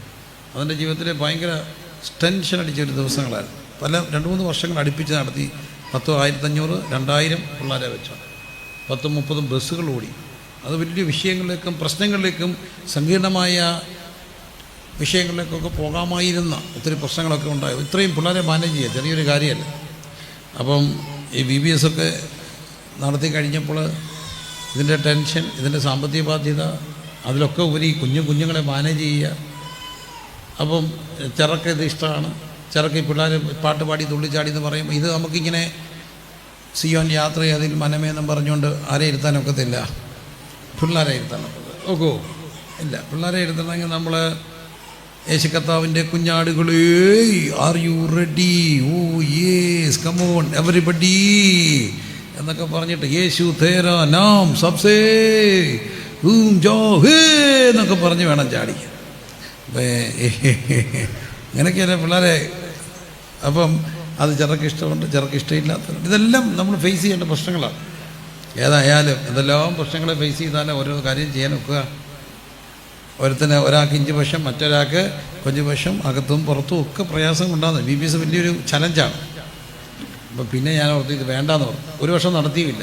ജീവിതത്തിൽ ഇത്രയും നാൾ അടുപ്പിച്ച് നടത്തിയിട്ട് ഒരു വർഷം ടെൻഷൻ കൊണ്ട് നടത്താൻ ഞാൻ. എന്നാലും വളരെ എനിക്ക് അങ്ങ് മനസ്സും അടുത്ത് പോയി നടത്തായിരുന്ന വർഷങ്ങൾ, ഒരു വർഷം. പിന്നെ ചെറുതായിട്ടൊക്കെ നടത്താൻ തുടങ്ങി. ഏതായാലും BBS ഇനി ഉണ്ടോ എന്നൊക്കെ ഒത്തിരി ഹൈന്ദവ സഹോദരങ്ങൾ വരെ എന്നോട് ചോദിച്ചിട്ടുണ്ട്, അമ്മമാർ. പക്ഷേ നല്ല കാര്യമാണ്, ഉണ്ടോ ഈ പ്രാവശ്യം നടത്തണ്ടേ? വേണ്ട, വലിയ പാടാ, നടത്തണം പക്ഷേ നല്ലതാ എന്ന് ചെല്ലെങ്കിലുമൊക്കെ പറയുന്നത് നമ്മളോടുള്ള സ്നേഹം കൊണ്ടൊന്നുമല്ല. ഈ അവധിക്ക് കൊച്ചുങ്ങളെ എന്തോ ചെയ്യണമെന്ന് അറിയത്തില്ല, എന്തോ ചെയ്യണമെന്ന് അറിയത്തില്ല. ഇവന്മാർ ഒരാഴ്ച വീട്ടിൽ ഇരുന്നാൽ തലയും എന്താ മറിച്ച് വെക്കുന്ന പിള്ളേരാണ്. അപ്പോഴാണ് താണ്ട എന്തോന്ന് BBS. രാവിലെ വന്ന് വണ്ടിയെ പറക്കിയിട്ടുകൊണ്ട് പോകും. പിന്നെ എടുത്തിട്ട് ചാടിച്ച് ഉച്ചയ്ക്കൊരു പപ്സും വെള്ളമൊക്കെ കൊടുത്ത് തിരിച്ച് വിട്ടാൽ ഒറ്റ ഉറങ്ങിയാൽ പിന്നെ രാവിലെ എഴുന്നേക്കത്തുള്ളൂ. ഒരാഴ്ച പോയി കിട്ടും. ചിലപ്പോൾ യേശുവിൻ്റെ അടുക്കലും ഇവരെ വിട്ടത് അങ്ങനെ ആയിരിക്കും. ഇവൻ ഭയങ്കര കുരുത്തം കെട്ടവനായിരിക്കും. ഇവൻ്റെ മൂത്തനെ ഞാൻ ചുമ്മാ പോയി തപ്പിയപ്പോൾ അവന് പാലാ ബ്രില്യൻസി നീറ്റിൻ്റെ കോച്ചിലാണ്. അതിൻ്റെ മൂറ്റ് അവൻ MBBS ചേർന്നു. അവരെല്ലാം ഭയങ്കര MBBS, എൻജിനീയറിങ്, നീറ്റ് ഇങ്ങനെ പോകുന്നവരാണ്. ഇവനൊരക്ഷരം പഠിക്കത്തില്ല. ഇവനെ ആരെടുക്ക വിട്ടു? യേശുവിൻ്റെ അടുത്ത്. അവൻ 5 അപ്പവും 2 മീനും കുറേ മീനും കുളവും ഒക്കെ ആയിട്ട് പന്തൊക്കെ ഉരുട്ടി നടക്കുക. പക്ഷെ കർത്താവ് ഇവൻ്റെ അപ്പം എടുത്ത് സ്വർഗത്തേക്ക് നോക്കി എന്ത് ചെയ്തു? വാഴ്ത്തിയിട്ട് എല്ലാവരും പറഞ്ഞു കഴിക്കാം. പക്ഷേ യേശുവിൻ്റെ മേശയിൽ നിന്ന് കഴിക്കണ ഒരു കാര്യമുണ്ട്. യേശു പറയുന്നിടത്ത് എന്ത് ചെയ്യണം? ഇരിക്കണം. 50 പേരായിട്ട് വീതം 5000 പേരെ ഇരുത്തി. വിളമ്പിത്തീരാൻ എന്ത് സമയം എടുത്ത് കാണും? 50 വീതം പന്തിയായിട്ട് ഇരുത്തി. അപ്പം ഞങ്ങളുടെ നാട്ടിലെ വലിയ കുറേ അച്ചായന്മാർ അവിടെ നിൽപ്പുണ്ടായിരുന്നു. അവർ പറഞ്ഞു, ഇന്ന് വരെ ആരുടെ മുമ്പിലും ഞങ്ങൾ എന്ത് ചെയ്തിട്ടില്ല? ഇരുന്നിട്ടില്ല. ഒരുത്തൻ്റെ മുമ്പിലും ഞങ്ങൾ എന്ത് ചെയ്തിട്ടില്ല? പറഞ്ഞിട്ട് കാര്യമില്ല. യേശുവിൻ്റെ മേശയിൽ നിന്ന് കഴിക്കണമെങ്കിൽ യേശു പറയുന്നിടത്ത് എന്ത് ചെയ്യണം? ഇരിക്കണം. എത്ര വലിയവനാണെങ്കിലും, എത്ര വലിയ രാഷ്ട്രീയക്കാരനാണെങ്കിലും, എത്ര വലിയ കാശികാരനാണെങ്കിലും, എത്ര മധുര കിളുത്ത അച്ചാനാണെങ്കിലും യേശു പറയുന്നിടത്ത് എന്ത് ചെയ്യണം? ഇരിക്കണം. ഹല്ലേലൂയ. യേശുവിൻ്റെ മേശയിൽ നിന്ന് കഴിക്കണമെങ്കിൽ യേശു കർത്താവ് പറയുന്നിടത്ത് എന്ത് ചെയ്യണം? ഇരിക്കണം. ഇരുത്തിയിട്ട് കർത്താവ് അത് ആകാശത്തേക്ക് നോക്കി എന്ത് ചെയ്തു? വാഴ്ത്തി. ഇതെപ്പോഴും ഓർത്തണം, വാഴ്ത്തൽ എല്ലാവർക്കും ഇഷ്ടമാണ്. പക്ഷെ വാഴ്ത്തിയിട്ടൊരു കാര്യമുണ്ട്, യേശു അത് വാഴ്ത്തി നുറുക്കും. നുറുക്കൽ ഭയങ്കര വേദനയാണ്. പക്ഷേ ഒരു അവനവന് വേണ്ടി മാത്രം ജീവിക്കുന്നവർക്ക് വലിയ നുറുക്കലുകളൊന്നും കാണത്തില്ല. പക്ഷെ മറ്റൊരാൾക്ക് വേണ്ടി കൂടെ പ്രയോജനപ്പെടാൻ ദൈവം ആഗ്രഹിക്കുന്നുണ്ടെങ്കിൽ ആ വ്യക്തിയെ ദൈവം ഉറപ്പായിട്ടും എന്ത് ചെയ്തിരിക്കും? നുറുക്കിയിരിക്കും. അല്ലേ? നുറുക്കിയിരിക്കും. എന്തിനാ? എന്നാലേ മറ്റുള്ളവർക്ക് എന്തുണ്ടാകത്തുള്ളൂ? പ്രയോജനമുണ്ടാകും. അങ്ങനെ യേശു വാഴ്ത്തി നുറുക്കി കൊടുത്തു. അത് കഴിച്ചു. ഇത് കഴിഞ്ഞിട്ട് യേശു എന്ത് ചെയ്തു? ഒരു വലിയ സംഭവം കഴിഞ്ഞിട്ട് യേശു റെസ്റ്റ് എടുക്കുകയല്ല. യേശു കർത്താവ് ഉടനെ തനിച്ച് എന്ത് ചെയ്തു? അപ്പോൾ പ്രവൃത്തി പ്രാർത്ഥന, പ്രവൃത്തി പ്രാർത്ഥന, പ്രവൃത്തി പ്രാർത്ഥന. യേശു തനിച്ച് എന്ത് ചെയ്തു? പ്രാർത്ഥിച്ചു. എല്ലാവരും ഒന്ന് പറഞ്ഞ്, 30 വയസ്സുള്ള യേശു എങ്ങനെ പ്രാർത്ഥിച്ചു? തനിച്ച് പ്രാർത്ഥിച്ചു. ഹല്ലേലൂയ. തനിച്ച് പ്രാർത്ഥിച്ചു. ഇതും കഴിഞ്ഞിട്ട് അതിൻ്റെ 9-ാം അധ്യായത്തിൻ്റെ 28-ാമത്തെ വാക്യത്തിൽ യേശു തനിച്ച് മാത്രമല്ല മക്കളെ, യേശു ആരുമായിട്ട് പോയി പ്രാർത്ഥിച്ചു? പത്രോസിനെയും യോഹന്നാനെയും യാക്കോബിനെയും കൂട്ടിക്കൊണ്ട് എവിടെ പോയി പ്രാർത്ഥിപ്പാൻ? എവിടെ പോയി? മലയിൽ. അപ്പോൾ യേശു തനിച്ച് രാത്രി പോയി പ്രാർത്ഥിക്കുന്നുണ്ട്. പക്ഷേ ഇവിടെ യേശു 3 പേരെ കൂട്ടിക്കൊണ്ട് പോയി. ആരെയൊക്കെ? പത്രോസിനെയും യാക്കോബിനെയും യോഹന്നാൻ. അപ്പോൾ യേശു കർത്താവിന് പ്രാർത്ഥിക്കാൻ പങ്കാളികളുണ്ട്, കൂട്ടുകാരുണ്ട്. അല്പസമയം കിട്ടിയപ്പോൾ യേശു 3 പേരെയും കൂട്ടിക്കൊണ്ട് എന്ത് ചെയ്യുക? പ്രാർത്ഥിക്കുക. വയസ്സെത്ര? 30 കഴിഞ്ഞതേ ഉള്ളൂ. 30കാരനായി യേശു കൂട്ടുകാരെയും കൂട്ടിക്കൊണ്ട് പ്രാർത്ഥിക്കാൻ പോവുകയാണ്. അതുകൊണ്ട് തന്നെ ഞാൻ എല്ലാ നമ്മുടെ ഏറ്റവും വലിയ ഒരു സ്പിരിച്വൽ ആക്ടിവിറ്റി പ്രാർത്ഥനയാണ്. ചെറുപ്പക്കാരൊക്കെ സമയം കിട്ടുമ്പോൾ 2-3 പേര് കൂടിയിരുന്ന് എന്ത് ചെയ്യണം? പ്രാർത്ഥിക്കണം. പെൺപിള്ളേർ തന്നെ കൂട്ടുകാർ കൂടിയിരുന്ന് എന്ത് ചെയ്യണം? പ്രാർത്ഥിക്കണം. അവധിയിടുമ്പോൾ നമുക്ക് ലുലു പോകാമെന്നല്ല, കറങ്ങാൻ പോകാമെന്നല്ല പറയേണ്ടത്. കുറച്ച് നേരം ഇരുന്ന് എന്ത് ചെയ്യാം? അങ്ങനെ പറയുന്ന എത്ര പേരുണ്ട്? ഞങ്ങളുടെ നാട്ടിൽ കുറച്ച് അമ്മച്ചിമാരുണ്ട്. അവരായിരുന്നു ആ നാടിൻ്റെ ഉണർവ്. അവർ പലരും മരിച്ചു. അവർ ഉച്ച കഴിയുമ്പോൾ അവരുടെ ജോലിയെല്ലാം ഒതുക്കിയിട്ട്, എല്ലാവരും കുടുംബക്കാരല്ലേ, ഗൃഹസ്ഥരല്ലേ, എന്തെല്ലാം കാര്യങ്ങളാണ്. പക്ഷേ ഉച്ച കഴിഞ്ഞ് അവർ ജോലിയൊക്കെ ഒതുക്കിയിട്ട് ഏതെങ്കിലും ഒരു 3-4 അമ്മമാരുണ്ട് അവിടെ. അവരൊക്കെ ഭയങ്കര അതിശക്തരായപ്പോൾ അവർ ഉച്ച കഴിഞ്ഞ് 4 മണി 3 മണിക്ക് ഏതെങ്കിലും ഒരു വീട്ടിൽ കൂടിയിരുന്ന് എന്ത് ചെയ്യും? പ്രാർത്ഥിക്കും. ആ പ്രാർത്ഥനയാണ് ദേശത്തിൻ്റെ ഉണർവായി മാറി. ഇന്ന് 10,500 പേര് കൂടുന്ന ഒരു സഭയുണ്ടാകാൻ കാര്യം ആ ദേശത്ത് പ്രാർത്ഥിച്ച കുറച്ച് അമ്മമാരുണ്ട്. അതുകൊണ്ട് പ്രിയവരെ, പ്രാർത്ഥനാ പങ്കാളികൾ വേണം. യേശു പത്രോസിനെയും യാക്കോബിനെയും യോഹന്നാനെയും കൂട്ടിക്കൊണ്ട് എന്ത് ചെയ്തു? മലയിൽ പോയി പ്രാർത്ഥിച്ചു. പ്രാർത്ഥിക്കുമ്പോൾ യേശുവിന് രൂപാന്തരം ഉണ്ടാകുകയാണ്, മറുരൂപപ്പരയിൽ രൂപാന്തരപ്പെടുകയാണ്. അപ്പോൾ പ്രാർത്ഥന നമ്മുടെ ഭാവം മാറ്റും. പ്രാർത്ഥിക്കുന്നവൻ്റെ മുഖഭാവം, അവങ്കിലേക്ക് നോക്കിയവർ അവരുടെ മുഖം എന്ത് ചെയ്തിട്ടില്ല? ലജ്ജിച്ചു പോയില്ല. യേശു പ്രാർത്ഥിച്ചു. ഇനി യേശു പ്രാർത്ഥിച്ചു. ലൂക്കോസ് 11 കാണുന്നു, യേശു കർത്താവ് ഒരു സ്ഥലത്ത് പ്രാർത്ഥിച്ചു കൊണ്ടിരുന്നു. ശിഷ്യന്മാർ യേശുവിൻ്റെ അടുക്കൽ എന്ത് ചെയ്തു? വന്നിട്ട് പറഞ്ഞു, ഞങ്ങളെ എന്ത് ചെയ്യാൻ പഠിപ്പിക്കണം? പ്രാർത്ഥിക്കാൻ പഠിപ്പിക്കണം. യേശു കർത്താവ് അവരെ പ്രാർത്ഥിക്കാൻ പഠിപ്പിച്ചു. എന്താ പഠിപ്പിച്ചത്? സ്വർഗസ്ഥനായ ഞങ്ങളുടെ പിതാവേ. ആ വാക്യം എല്ലാവരും ഒന്ന് പറഞ്ഞേ, സ്വർഗസ്ഥനായ. ഇതുതന്നെ ജീവിതത്തിലെ ഏറ്റവും വലിയൊരു യേശുവിനെക്കുറിച്ച് പറയാനുള്ള എൻ്റെ ഏറ്റവും വലിയൊരു വാക്കാണ്, സ്വർഗസ്ഥനായ ഞങ്ങളുടെ പിതാവ്. അപ്പം ദൈവം ക്രിസ്തുവിലൂടെ നമുക്ക് ആരായി മാറുകയാണ്? പിതാവായിട്ട് മാറും. എല്ലാവരും പറഞ്ഞ്, ക്രിസ്തുവിലൂടെ ദൈവം നമുക്ക് ആരായി മാറുക? ഈ ഇളവനായ എൻ്റെ ജീവിതത്തിലുണ്ടായ ഒരു സംഭവമുണ്ട്. അത് എൻ്റെ ജീവിതത്തിലെ മറക്കാത്തൊരനുഭവമാണ്. ആ സംഭവം വളരെ ലളിതമായൊരു സംഭവമാണ്. ഞങ്ങളുടെ നാട്ടിലൂടെ, ഞങ്ങളുടെ പടിക്കലൂടെ ഒരു ഭർത്താവും ഭാര്യയ്ക്ക് മാനസികമായ അല്പം മനോനില താളം തെറ്റിയ ഒരു സഹോദരി. മനസ്സ് ഒന്ന് താളം തെറ്റിപ്പോയി. അപ്പനാണ് തികഞ്ഞ മദ്യം. മനസ്സ് താളം തെറ്റിപ്പോയ അമ്മയും മദ്യലഹരി ബോധം പോയ അപ്പനും കൂടെ നടക്കുകയാണ്. കയ്യിലൊരു കുഞ്ഞുണ്ട്, 2.5-3 വയസ്സുള്ള ഒരു അതീവ സൗന്ദര്യമുള്ള ഒരു ഭയങ്കര ഐശ്വര്യമുള്ളൊരു കൊച്ചു പെൺകുട്ടി. ഈ കുട്ടിയുമായിട്ട് ഇവർ നടക്കുന്ന കണ്ടപ്പോൾ നമുക്കൊരു സംഗതി, അപകടത്തിലേക്ക് പോവുകയാണ്. അപ്പം ഞങ്ങൾ ഇവരെ വിളിച്ച് വീട്ടിൽ കയറ്റിയിട്ട് ഈ മനസ്സ് താളം തെറ്റിപ്പോയ അമ്മയെ ഒരു ഹോസ്പിറ്റലിൽ അഡ്മിറ്റാക്കി, സൈക്കാട്രിക് വാർഡിൽ അഡ്മിറ്റാക്കി. എന്നിട്ട് ഈ കുഞ്ഞ് ഞങ്ങളുടെ കൂടെ ഉണ്ട്. ആ കുഞ്ഞ് ആ ദിവസങ്ങളിൽ ഞങ്ങളുടെ കൂടെ ഉണ്ടായിരുന്നു. നല്ലൊരു അമ്പൂറ്റി കുഞ്ഞ്, സുന്ദരി ഒരു കുഞ്ഞ്. അപ്പോൾ ഇത് ഞങ്ങളുടെ പിള്ളേരോടൊക്കെ നടക്കുകയും ഒക്കെ ചെയ്തു. അപ്പോൾ അതിൻ്റെ അടുത്ത ദിവസങ്ങളിൽ ഞായറാഴ്ചയാണ്. അതിൻ്റെ അടുത്ത ദിവസം ഞായറാഴ്ച യോഗം കഴിഞ്ഞപ്പോൾ എനിക്ക് അങ്ങ് പെരുമ്പാവൂരിനടുത്ത് ഒരു മ്യൂസിക് ഫെസ്റ്റിവലുണ്ട്. അവിടെ ശുശ്രൂഷിക്കാൻ പോകണം. ചെറിയ ഒരു സന്ദേശം മ്യൂസിക് ഫെസ്റ്റിനെടുത്ത് കൊടുക്കണം. അപ്പോൾ അതിനുവേണ്ടി ഞാൻ പോകാൻ സമയം പോയി, ഓടിയെത്തണം. ദൂരെ യാത്രയാണ്. അപ്പം ഇതുപോലൊരു ഏതാണ്ടൊരു ഈ ഓണം പോലെയൊക്കെ ഉള്ളൊരു സമയമാണ്. അപ്പോൾ എന്താ എൻ്റെ ഓർമ്മ. അപ്പോൾ ഏതായാലും ഞാൻ പോകാൻ ഇറങ്ങിയപ്പോൾ ഈ കുഞ്ഞ് ഭയങ്കര കരച്ചിലാണ്. അപ്പോൾ എൻ്റെ മോള് ഈ കുഞ്ഞിനെ എടുത്തുകൊണ്ട് നടക്കുക. അപ്പോൾ ഇവിടെ കരച്ചിൽ നിൽക്കുന്നില്ലെന്ന് കണ്ടപ്പോൾ എൻ്റെ മോളെൻ്റെ അടുത്ത് വന്നിട്ട് പറഞ്ഞു, പപ്പയുടെ ഫോൺ തരാമെങ്കിൽ ഞാനിപ്പോൾ ഇവിടെ കരച്ചിൽ നിർത്താമെന്ന് പറഞ്ഞു. ഞാൻ പറഞ്ഞു, മക്കളെ എനിക്ക് സമയമില്ല, ഒന്ന് തരാൻ പറഞ്ഞു. ഞാൻ ഫോൺ കൊടുത്തു. അവളതെടുത്തിട്ട് ഒരു പാട്ട് വെച്ച് കൊടുത്തു കൊച്ചിൻ്റെ കരച്ചിൽ ചെയ്യുന്നു. ആ പാട്ട് ഇതായിരുന്നു, എൻ്റെ അമ്മയുടെ ജിമിക്കി കമ്മൽ എൻ്റെ അച്ചായൻ കട്ടുകൊണ്ട് പോയി, എൻ്റെ അച്ചായൻ്റെ ബ്രാൻഡി കുപ്പി എൻ്റെ അമ്മ കുടിച്ചു എന്നുള്ള പാട്ട്. ഏതായാലും ഈ പാട്ട് കേട്ടപ്പം കൊച്ചു ചിരിക്കാൻ തുടങ്ങി. അതിൻ്റെ ആ പാട്ടും ഡാൻസും താളവും മേളവും എല്ലാം കേട്ടപ്പോൾ ഞാൻ സത്യത്തിൽ നല്ലപ്പം കേൾക്കും ഈ പാട്ട്. ഞാൻ ആദ്യമായിട്ടാണ് ഈ പാട്ട് കേൾക്കുന്നത്. അതാണ് അതിൻ്റെ സത്യം. എനിക്ക് കേട്ടപ്പോൾ അതിൻ്റെ താളം വിളി ഇതെന്തോടാ അമ്മയുടെ ജിമ്മിക്ക് കമ്മൽ കൊണ്ടുപോയി. അപ്പം ഞാൻ ആ വണ്ടിയിൽ കയറി നിന്നിട്ട് ഈ പാട്ടിൻ്റെ ബാക്കി കേട്ടു. ഇതെന്താണെന്ന് അറിയണമല്ലോ.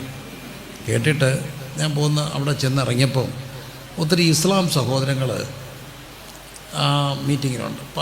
ജംഗ്ഷനിലാണ്, ഒരു പബ്ലിക് മീറ്റിംഗാണ്. വലിയ LED ബോളൊക്കെ വെച്ച് ഇതുപോലെ പിള്ളേർ നല്ല വയലിൻ ഫ്ലൂട്ടും ഒക്കെ വെച്ച് പാടുകയാണ്.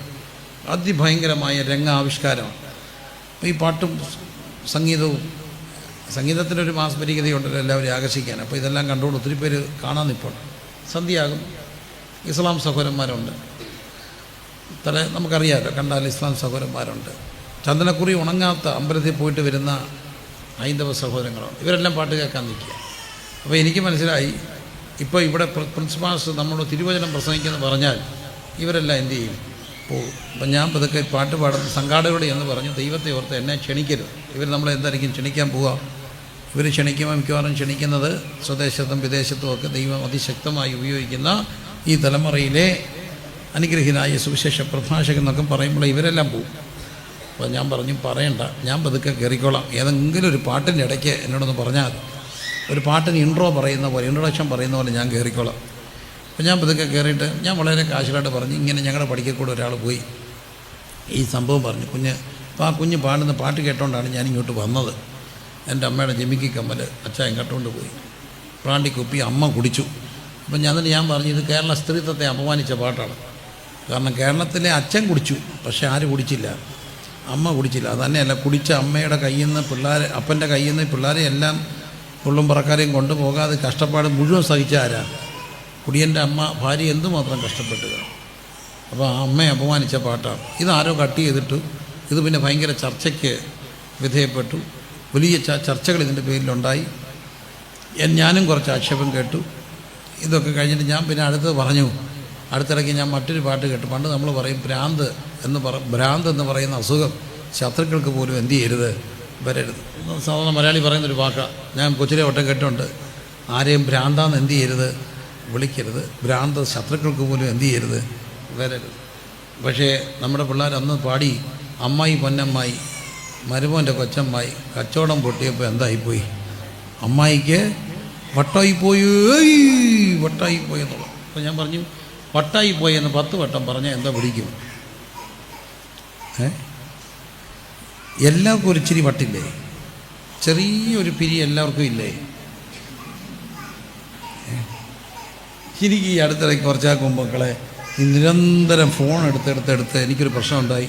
ഞാൻ തന്നെ ഇരിക്കുമ്പം ബെല്ലടിക്കുന്ന കേൾക്കുക. ഞാൻ തന്നെ ഇരിക്കുമ്പം ഫോൺ ബെല്ലടിക്കും, എനിക്കങ്ങ് തോന്നുക. അപ്പം ഞാൻ അറിയാതെ ഫോൺ എടുത്ത് വെച്ച് ഹലോ എന്ന് വെക്കുമ്പോഴാണ് നോക്കുമ്പോൾ ആരും വിളിച്ചിട്ടില്ല. അപ്പോൾ ഞാനൊരു സൈക്കാട്രിസ്റ്റിനോട് ഇങ്ങനെ സംസാരിച്ചാൽ പറഞ്ഞു വട്ടായിട്ടില്ല, but on the way to വട്ട. ഇടയ്ക്കിടയ്ക്ക് ഫോൺ ഓഫ് ചെയ്തിടുക, എങ്ങനെയെങ്കിലുമൊക്കെ ഫോണിൻ്റെ ഉപയോഗം കുറയ്ക്കുക. കാരണം നമ്മളിങ്ങനെ കേട്ട് നമുക്ക് അറിയാതെ തോന്നും. ഇതൊക്കെ മനസ്സൊരു ചെറിയ നൂൽപ്പാലമാണ്. എല്ലാ മനുഷ്യരും ചെറിയ ഹോർമോൺ വേരിയേഷനൊക്കെ വന്നാൽ പോരെ. അതുകൊണ്ടാണ് വട്ടായിപ്പോയി എന്ന് പറയുന്നത് പാടാൻ തുള്ളാനും ഒക്കുന്ന കാര്യമാണോ? അല്ല. എന്നിട്ട് ഞാൻ തുടർന്ന് പറഞ്ഞു, പണ്ട് പാട്ടുകൾക്കൊരു ആത്മീയതയുണ്ടായിരുന്നു. കാനനച്ചായയിൽ കേരളം പാടിക്കൊണ്ടിരുന്നൊരു പാട്ടാണ്. കാനനച്ചായയിൽ ആട് മേയ്ക്കാൻ. ഈ ആടും ഇടയിലൊന്നും നമ്മുടെ ഇടയിലില്ല. പക്ഷേ ഒരു സമയത്ത് മലയാളി ആടിനെ ഇടയിനെ എല്ലാം മനസ്സിൽ മനോമുഖരത്തിൽ കണ്ടുകൊണ്ട് പാടി കാനനച്ചായയിൽ ആട് മേയ്ക്കാൻ ഞാനും വരട്ടെയോ നിൻ്റെ കൂടെ. ആരാ ചോദിച്ചത്? പെണ്ണാ ചോദിച്ചത്. ചെറുക്കൻ പറഞ്ഞത് പോരാനല്ല, പാടില്ല പാടേ നമ്മ മറന്നൊന്നും ചെയ്തുകൂടാ. എന്നിട്ട് ഞാൻ പറഞ്ഞു അതിൻ്റെ റീമിക്സ് ഉണ്ട് ഇപ്പോൾ. ഞാനും വരട്ടെ കാടിനുള്ളിൽ ആട് മേയ്ക്കാൻ. ചെറുക്കൻ പറഞ്ഞത് വരണ്ടെന്നല്ല, പോര് പുന്നാരെ. ഇതിങ്ങനെ മനുഷ്യനെ ഒന്ന് പിടിച്ചിരുത്തണ്ടേ? ചുമ്മാ നേരെ ചെന്ന് പ്രഭാഷണം നടത്താനൊക്കെ തരാം പബ്ലിഷ്. ഇതൊക്കെ പറഞ്ഞിട്ട് ഞാൻ പറഞ്ഞു, എന്നാൽ ഇന്നിവിടെ ഇതൊന്നും അല്ല പാടാൻ പോകുന്നത്. ഇന്നിവിടെ പാടാൻ പോകുന്ന പാട്ട് ദൈവം പിതാവാണെന്നുള്ളൊരു അറിവാണ്. പിതാവില്ലാത്തവർക്ക് നല്ലൊരു താതനും പറ്റമ്മയെ കവിഞ്ഞ് ആദരവാൻ. അപ്പോൾ അന്ന് ഫ്ലൂട്ട് വായിച്ചുകൊണ്ടിരുന്ന പിള്ളേരെല്ലാം ഇതുപോലെ ഫ്യൂഷൻ വായിച്ചു. അപ്പോൾ വായനയായിരുന്നു. ഞാൻ ഇറങ്ങിയപ്പോൾ ചന്ദനക്കുറി തൊട്ട ഒരു ഹൈന്ദവ സഹോദരൻ എന്നെ കെട്ടിപ്പിടിച്ചിട്ട് പറഞ്ഞു, പാസ്റ്റേ കണ്ണു നിറയുന്നുണ്ട്, ദൈവം പിതാവാന്ന് കേട്ടപ്പോൾ മനസ്സിനൊരു സന്തോഷം. ഒരു ഇസ്ലാം സഹോദരൻ എന്നോട് പറഞ്ഞു, ദൈവം പിതാവാണല്ലേ, മനസ്സിനൊരു സന്തോഷം. കണ്ണു നിറഞ്ഞാണ് അവർ പറയുക. അപ്പോൾ ക്രിസ്തു നമുക്ക് തരുന്ന ഏറ്റവും വലിയ അറിവ് ഈ ദൈവം നമ്മുടെ ആരാന്ന പിതാവാണ്. എനിക്ക് പറയാനുള്ളത് ദൈവത്തിൻ്റെ വലിയ മഹത്വകരമായ, ആർക്കും നമുക്ക് വർണ്ണിക്കാനാവാത്ത വലിയ വാക്കുകളൊന്നും അല്ല. ഏറ്റവും ലളിതമായിട്ട് പറയാൻ കഴിയും, എന്നെ സംബന്ധിച്ച് ദൈവം എൻ്റെ പിതാവാണ്. വെറും പിതാവല്ല, ഈ എളിയവൻ്റെ കണ്ണ് നനഞ്ഞാൽ അറിയുന്നൊരു പിതാവ്, എൻ്റെ മുഖം വാടിയാൽ അറിയുന്നൊരു പിതാവ്.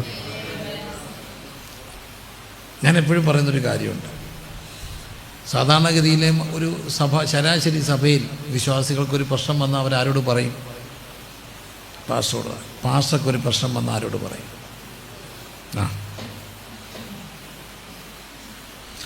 നിങ്ങളുടെ സഭയിലെ ഭർത്താവും ഭാര്യയും കൂടെ പിണങ്ങി കുറച്ച് നാളായെങ്കിൽ അത് ആരെ അറിയിക്കും? പാസ്റ്ററും ഭാര്യയും കൂടെ പിണങ്ങിയാലോ? പാസ്റ്ററും ഭാര്യയും പിണങ്ങത്തില്ലെന്ന് പറയും. പിണക്ക് ഒരു പ്രശ്നം ഇല്ലെന്ന് പറയുന്ന ഒരു പ്രശ്നമാണ്.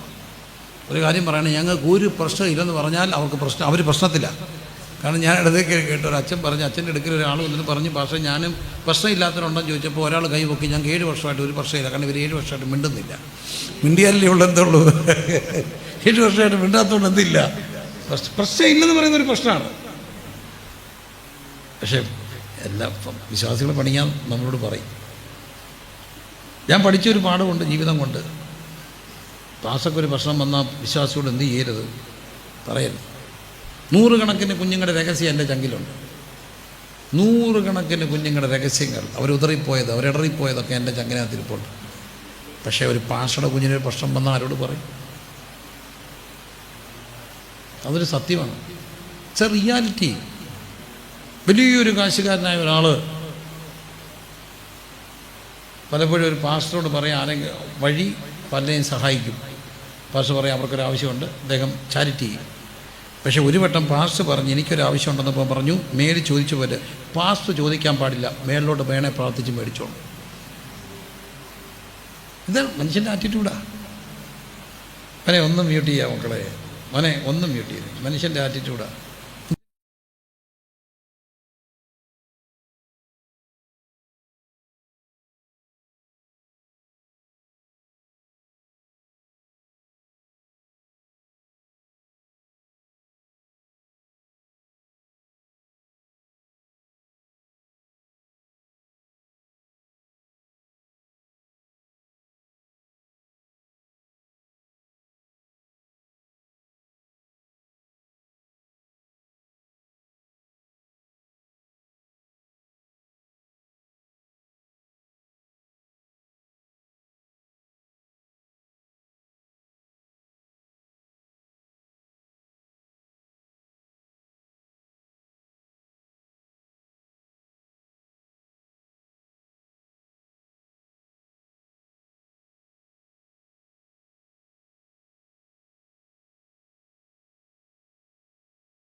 ഇതാ ഞാൻ പറയുന്നത്, പാസ്റ്റർമാരെല്ലാം കള്ളം പറയും എന്ന് പറഞ്ഞാൽ അവക്കിടാം, പക്ഷേ ആരിടരുത്.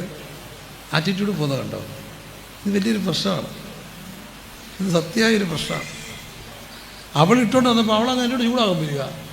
അപ്പോൾ ഞാനോടത്ത് ഇവക്കിടെ പ്രശ്നം കണ്ടോ? ഇവക്കിടാം, പക്ഷേ ആരിടരുത്. അവളോട് ഞാൻ പൈസയും ചോദിച്ചില്ല, അവളോട് ഞാൻ മേടിച്ചും തന്നില്ല. അപ്പോൾ എൻ്റെ അടുത്ത് ഇരുന്ന എൻ്റെ ഒരു സുഹൃത്ത് ഒരു കാര്യം ചെയ്തു. അവൻ്റെ കണ്ണയിരുന്ന റൈബാൻ്റെ ഗ്ലാസ് ഊരിയുണ്ട്, പറഞ്ഞ് പാസ് വെച്ചോളാൻ പറഞ്ഞു. കാരണം ഇവിടെ ആറ്റിറ്റ്യൂഡ് മാറിയത് കണ്ടോണ്ട് ഞാൻ പറഞ്ഞു വന്നതിൻ്റെ താല്പര്യം എന്നാ ചോദിച്ചാൽ, ദാസക്കൊരു പ്രശ്നം വന്നാൽ ആരോട് പറയും? ഇവിടെയാണ് ദൈവം പിതാവെന്നുള്ളത്. സമാനമായൊരു പ്രശ്നത്തിൽ ഒരു സ്വകാര്യമായൊരു സങ്കടം. മനുഷ്യരല്ലേ, എന്തെല്ലാം പ്രശ്നങ്ങളാണ്. ഞാനത് എപ്പോഴും പറയും. ഞാനിങ്ങനെ വളരെ സങ്കടപ്പെട്ടു. എല്ലാവരും ഉറങ്ങി, എൻ്റെ ഉറക്കം പോയി. രാത്രി 2:45 ഞാൻ തന്നെ വന്ന് ഈ ലൈറ്റെല്ലാം ഓഫ് ചെയ്ത് എൻ്റെ തിണ്ണെ വന്നിരിക്കുക. എൻ്റെ സങ്കടം ഞാൻ ആരോട് പറയും? സകല ഭൂലോകം മുഴുവൻ ഉറങ്ങുക. 2:45 എന്നെ ഒരു ദൈവാസം വിളിച്ചു. 2:45 വെളുപ്പിനെ ഫോൺ റിങ് ചെയ്തു. അയ്യോ ഇതെന്തോ പറ്റി? എന്നെ പറ്റി അച്ഛാ? മോൻ്റെ കല്യാണം വിളിക്കാനാണ്. സത്യം, മോൻ്റെ കല്യാണം 2:45. ഞാൻ ചോദിച്ചു, അച്ഛനെ ഇവിടെ നിന്നാണ് വിളിക്കുന്നത്? അത് ഞാൻ പുല്ലുന്നാ. എന്നെ അത്ഭുതപ്പെടുത്തും ഇന്നും അത്. അപ്പോൾ എന്നിട്ട് അദ്ദേഹം പറഞ്ഞ് പേടിക്കണ്ട, ഞാൻ രാവിലെ മോനെ വിളിക്കണം വെച്ചോണ്ടിരുന്ന, അതുകൊണ്ട് ഇപ്പം വിളിച്ചത് അതിനല്ല. കല്യാണം വിളിക്കണമായിരുന്നു, അത് നാളെ വിളിച്ചാൽ മതി. പക്ഷേ ഇന്ന് വിളിച്ചപ്പോൾ നമുക്ക് പറഞ്ഞതേ ഉള്ളൂ, നീ ഉണർന്നിരിക്കുന്നു, ഒരു വിഷയത്തിൽ സങ്കടപ്പെട്ടു, പരിശുദ്ധാത്മാവ് എന്നെ ഉണർത്തി. അതിപ്പം തന്നെ പറയണമെന്ന് ദൈവാത്മാവ് പറഞ്ഞു. ഞാൻ എന്തിനുണർന്നിരുന്നു അതിനുള്ള ഉത്തരം. അപ്പോൾ എനിക്കൊരു കാര്യം പറയാൻ കഴിയും. ഇന്നെനിക്ക് ദൈവം ഒരാശയമല്ല. എന്നെ സംബന്ധിച്ച് ക്രിസ്തു ഒരു വലിയ തത്വാധിഷ്ഠിതമായ എന്തോ വലിയ കാര്യമല്ല. എൻ്റെ കണ്ണ് നനഞ്ഞാൽ അറിയുന്ന ഒരപ്പൻ എനിക്കുണ്ട്. എൻ്റെ മുഖം പാടിയോ അറിയുന്നൊരപ്പനുണ്ട്. അതാണ് സ്വർഗസ്ഥനായ ഞങ്ങളുടെ. ക്രിസ്തീയത എന്താണെന്ന് ചോദിച്ചാൽ, നാട്ടുകാരെ, വീട്ടുകാരെ, ക്രിസ്ത്യാനിറ്റി എന്നോട് ഒറ്റവാക്കി ചോദിച്ചാൽ പറയുന്നത് അപ്പനും മക്കളും തമ്മിലൊരു ഇടപാടാണ്. ക്രിസ്തുവിനെ രക്ഷകരും കർത്താവുമായി സ്വീകരിക്കുമ്പോൾ നമ്മളിലൂടെ ഒരു ബന്ധം പുനഃസ്ഥാപിക്കപ്പെടുന്നു. ദൈവം നമ്മുടെ ആരായി മാറി? പിതാവായി മാറി. ക്രിസ്ത്യാനി വേണമെന്നില്ല, മലയാളി ഉള്ളിടത്തോളം കാലം എപ്പോഴെങ്കിലും അതൊന്ന് മൂളും. പിതാവില്ലാത്തവർക്ക് നല്ലൊരു താതനും പെറ്റമ്മയെ കവിഞ്ഞാർദ്രവാനും വിധവിയുടെ കാന്തനും സാധുവിൻ്റെ അപ്പവും. നോക്കൂ, സ്വർഗസ്ഥനായ ഞങ്ങളുടെ പിതാവ്. എല്ലാവരും ഒന്ന് ചേർന്ന് പറഞ്ഞേ, നെഞ്ചത്തോട്ട് കൈവച്ചെന്ന് പറഞ്ഞേ, സ്വർഗസ്ഥനായ. ഞാൻ വലിയ ആശയ ഗാംഭീര്യങ്ങളൊന്നും പറയാൻ വന്നതല്ല. ഒരു പക്ഷേ അതൊന്നും പറയാൻ എൻ്റെ കയ്യില്ലതാൻ. എനിക്ക് തോന്നുന്നു ജെയിംസ് പോൾ പാസ്റ്ററുണ്ട്, കെ.എ. തോമസ് ഉണ്ട്, അവരൊക്കെ കഴിഞ്ഞു. അവരൊക്കെ നല്ല അടിപൊളി പ്രസംഗമായിരിക്കും. ഭയങ്കര ഭാഷയൊക്കെ അല്ലേ, നല്ല ഭാഷയൊക്കെ പറയും, നല്ല പ്രാസമൊക്കെയാണ് അല്ലേ. ഞാൻ വലിയ കാര്യം പറയാൻ എൻ്റെ ഇല്ല, പക്ഷെ എനിക്ക് ഒന്ന് പറയാനുണ്ട്. എൻ്റെ കണ്ണ് നിറഞ്ഞാൽ അറിയുന്ന ഒരു അപ്പൻ എനിക്കുണ്ട്.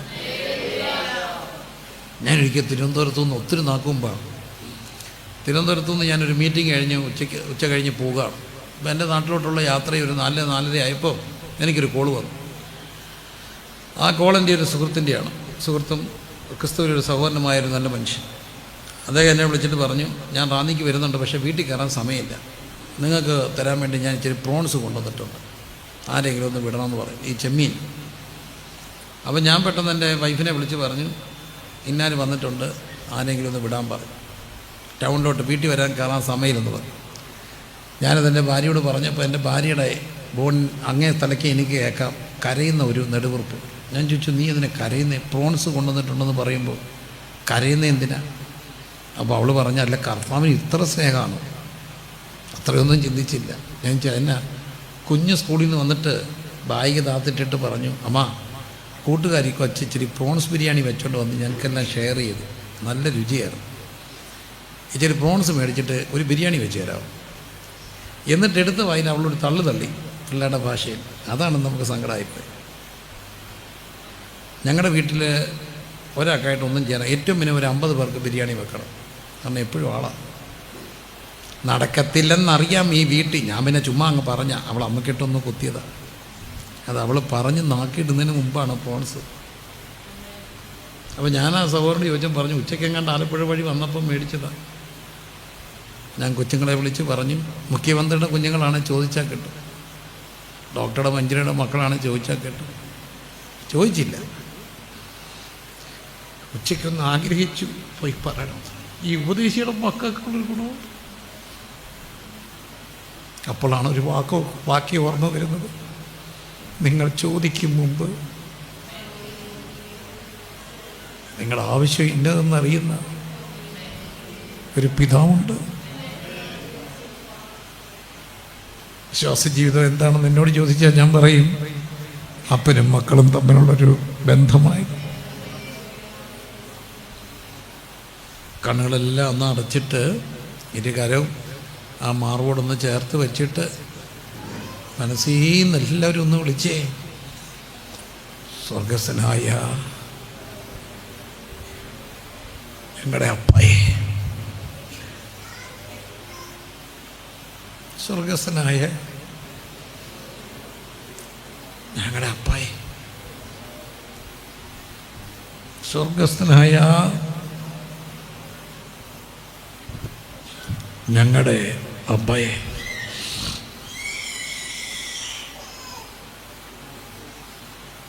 ക്രിസ്തു തന്ന ഏറ്റവും വലിയ അറിവ് എന്താണെന്ന് ചോദിച്ചാൽ, ക്രിസ്തുവിലൂടെ ലഭിക്കുന്ന ഏറ്റവും വലിയ ഭാഗ്യം എന്താണെന്ന് ചോദിച്ചാൽ,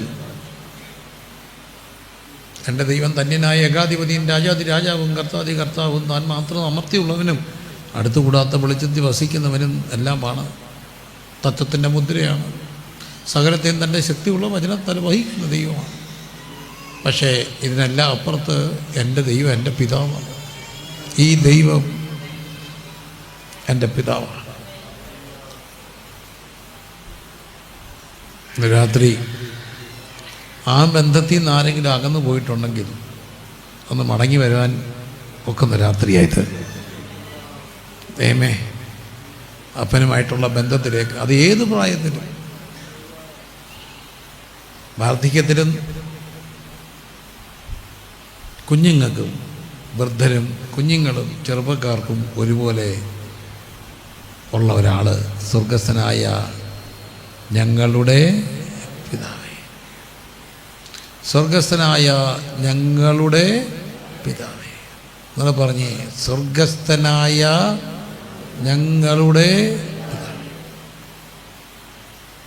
അങ്ങയുടെ നാമം എന്തായി മാറണം? വിശുദ്ധമായി മാറണം.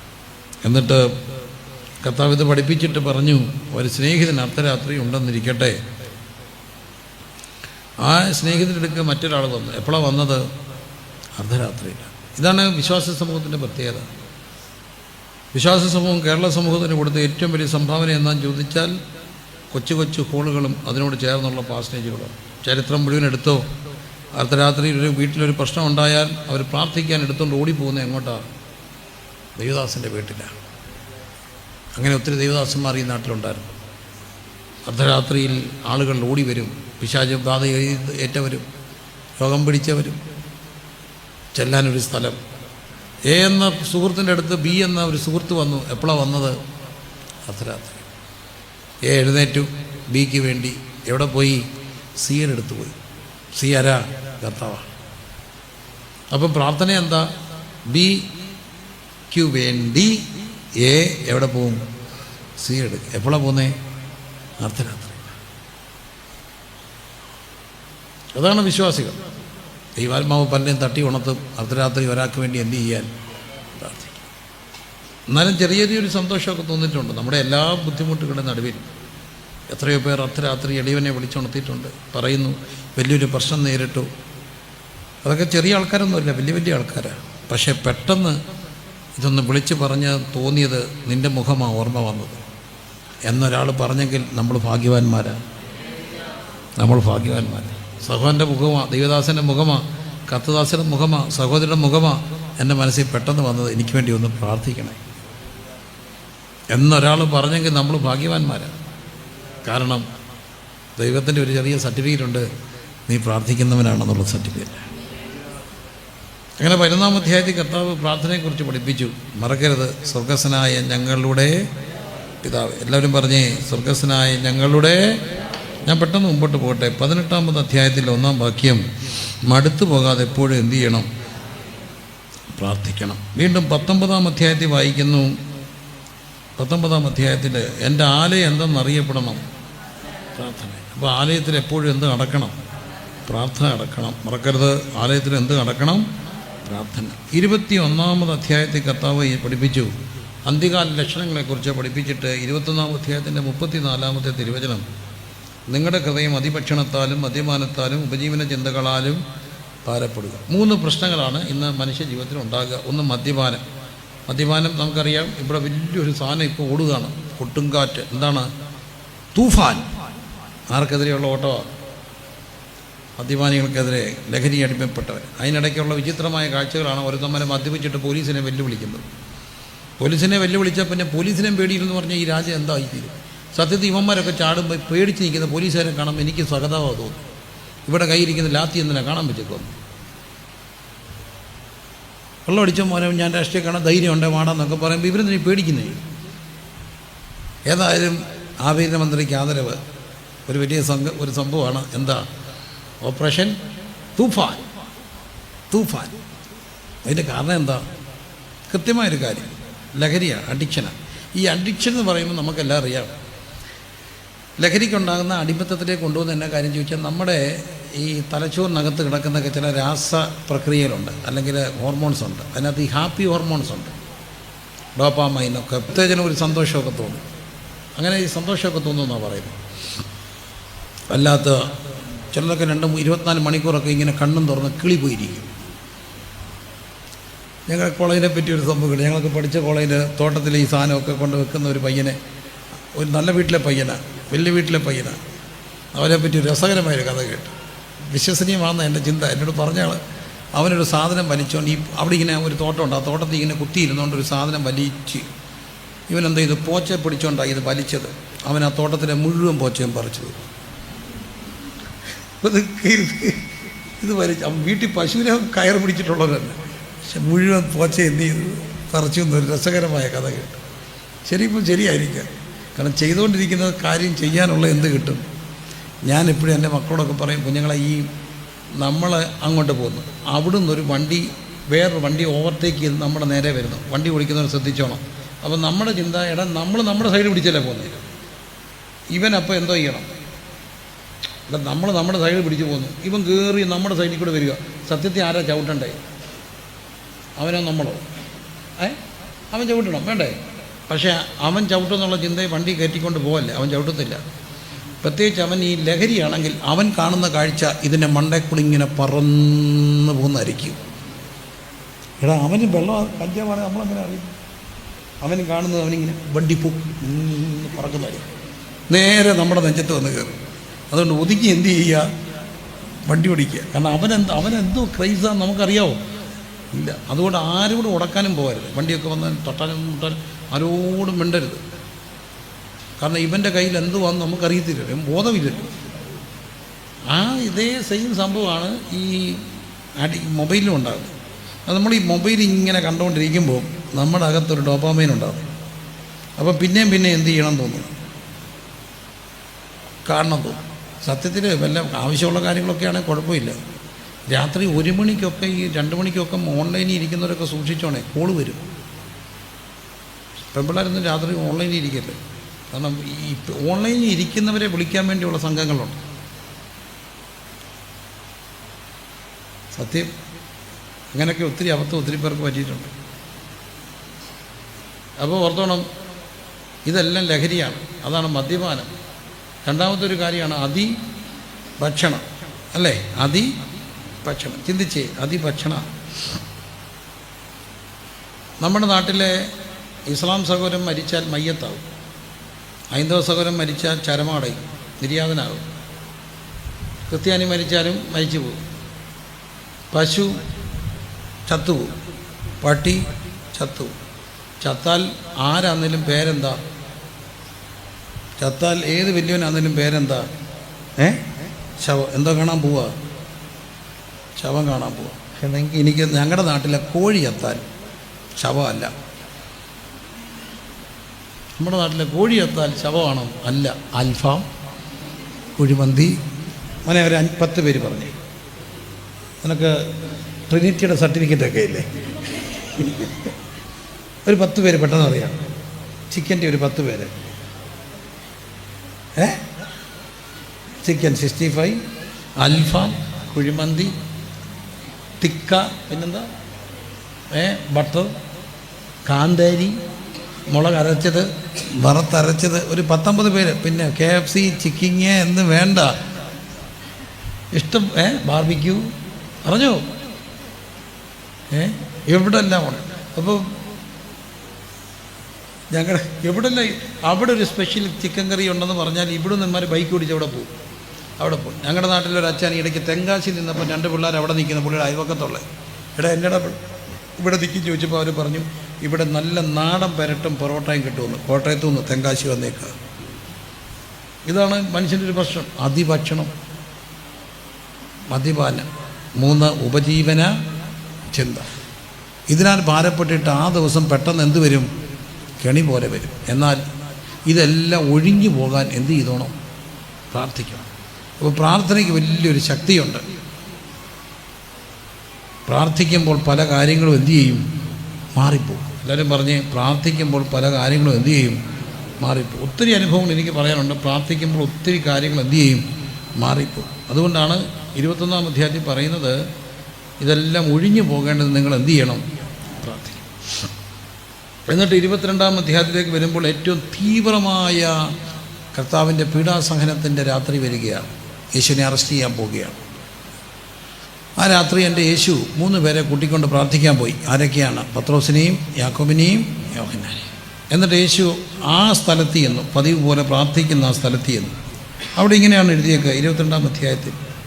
എന്നിട്ട് കർത്താവോട് പറഞ്ഞു, നിങ്ങൾ പരീക്ഷയിൽ അകപ്പെടാതിരിക്കാൻ എന്ത് ചെയ്യണം? പ്രാർത്ഥിക്കണം. എന്നിട്ട് കർത്താവ് എന്ത് ചെയ്തു? 14-ാം വാക്യം, 41-ാമത്തെ വാക്യം. അവൻ അവരെ വിട്ട് ഒരു കല്ലേറ് ദൂരത്തോളം എന്ത് ചെയ്തു? വാങ്ങിപ്പോ. എന്നിട്ട് മുട്ടുകുത്തി എന്ത് ചെയ്തു? അത് വലിയൊരു വാക്കാണ്. കല്ലേറ് ദൂരത്തോളം എന്ത് ചെയ്തു? വാങ്ങിപ്പോയി. എല്ലാവരും ഒന്ന് ചേർന്ന് പറഞ്ഞ്, യേശു എങ്ങോട്ടും വാങ്ങിപ്പോയി? കല്ലേറ്. ഈ കല്ലേറ് ദൂരം എന്ന് പറയുന്നത് ഒരു സാധാരണ ഫ്രേസാണ്. നമ്മൾ നാട്ടിൽ പറയും വാഴപ്പാടകലം. കൃഷി ചെയ്യുന്നവർക്കറിയാം, 2 വാഴക്കൃഷി ചെയ്യുന്നവർ വാഴ തമ്മിൽ കൃത്യം അകലത്തിലായിരിക്കും വെക്കുക. അത് ചേട്ടനൊന്നും പിടിക്കേണ്ട, അവർക്കറിയാം. ഒരു കൃത്യമായ അകലത്തിലാണ് എന്തോ വെക്കുക? വാഴ വെക്കുക. ഇനി ഒരു വണ്ടി തമ്മിൽ എന്തോ വേണം? ഒരകലം വേണം. അകലം വിട്ടേ വണ്ടി പോകാം. കാരണം മുമ്പിലത്തെ വണ്ടി ബ്രേക്ക് പിടിച്ചാൽ നമുക്ക് എന്തിനുള്ള സമയം വേണം? ബ്രേക്ക് പിടിക്കുക. അതിന് വണ്ടിപ്പാട് അകലമെന്നാണ്. വിദേശ രാജ്യങ്ങളൊക്കെ മഞ്ഞ് വീഴുന്ന സമയത്ത് ഈ വണ്ടിപ്പാട് അകലം 2 ഇരട്ടിയാകും. എന്തിനാ ചോദിച്ചാൽ, മുമ്പിലത്തെ വണ്ടി ചവിട്ടിയാൽ ഐസിനകത്ത് തെന്നി ചെന്നാലും മുട്ടാതെ കിട്ടാനുള്ള എന്ത് വേണം? ദൂരം വേണം. അതാണ് വണ്ടിപ്പാടകലം. ഇവിടെ ഒരു കല്ലേറ് ദൂരം. എന്നാൽ എളിയവൻ്റെ മനസ്സിൽ അത് ധ്യാനിച്ചപ്പം വന്നൊരു കാര്യം, കല്ലേറ് ദൂരം ഓരോരുത്തരുടെയും ദൂരത്താണ്. യേശു ഒരു കല്ലേറ് ദൂരം വാങ്ങിപ്പോയി. ആ പീഡാസഹനത്തിൻ്റെ തീവ്രമായ രാത്രി. ഞാൻ ചോദിച്ചോട്ടെ, ആരോഗ്യമുള്ളൊരു കല്ലെറിഞ്ഞാൽ നല്ല ദൂരം പോത്തില്ലേ? ഒരു കൊച്ചു കുഞ്ഞ് കല്ലെറിഞ്ഞാലോ ശരി പോകും. ഒരു വിറയ്ക്കുന്ന അപ്പച്ചനാ കല്ലെറിയുന്നതിലോ ശകലം. നല്ല ആരോഗ്യമുള്ളൊരു കല്ലെറിഞ്ഞാൽ ഒത്തിരി. അപ്പോൾ കല്ലേറ് ദൂരം ആരുടെ ദൂരമായിരിക്കും? ഓരോരുത്തരുടെയും ദൂരം.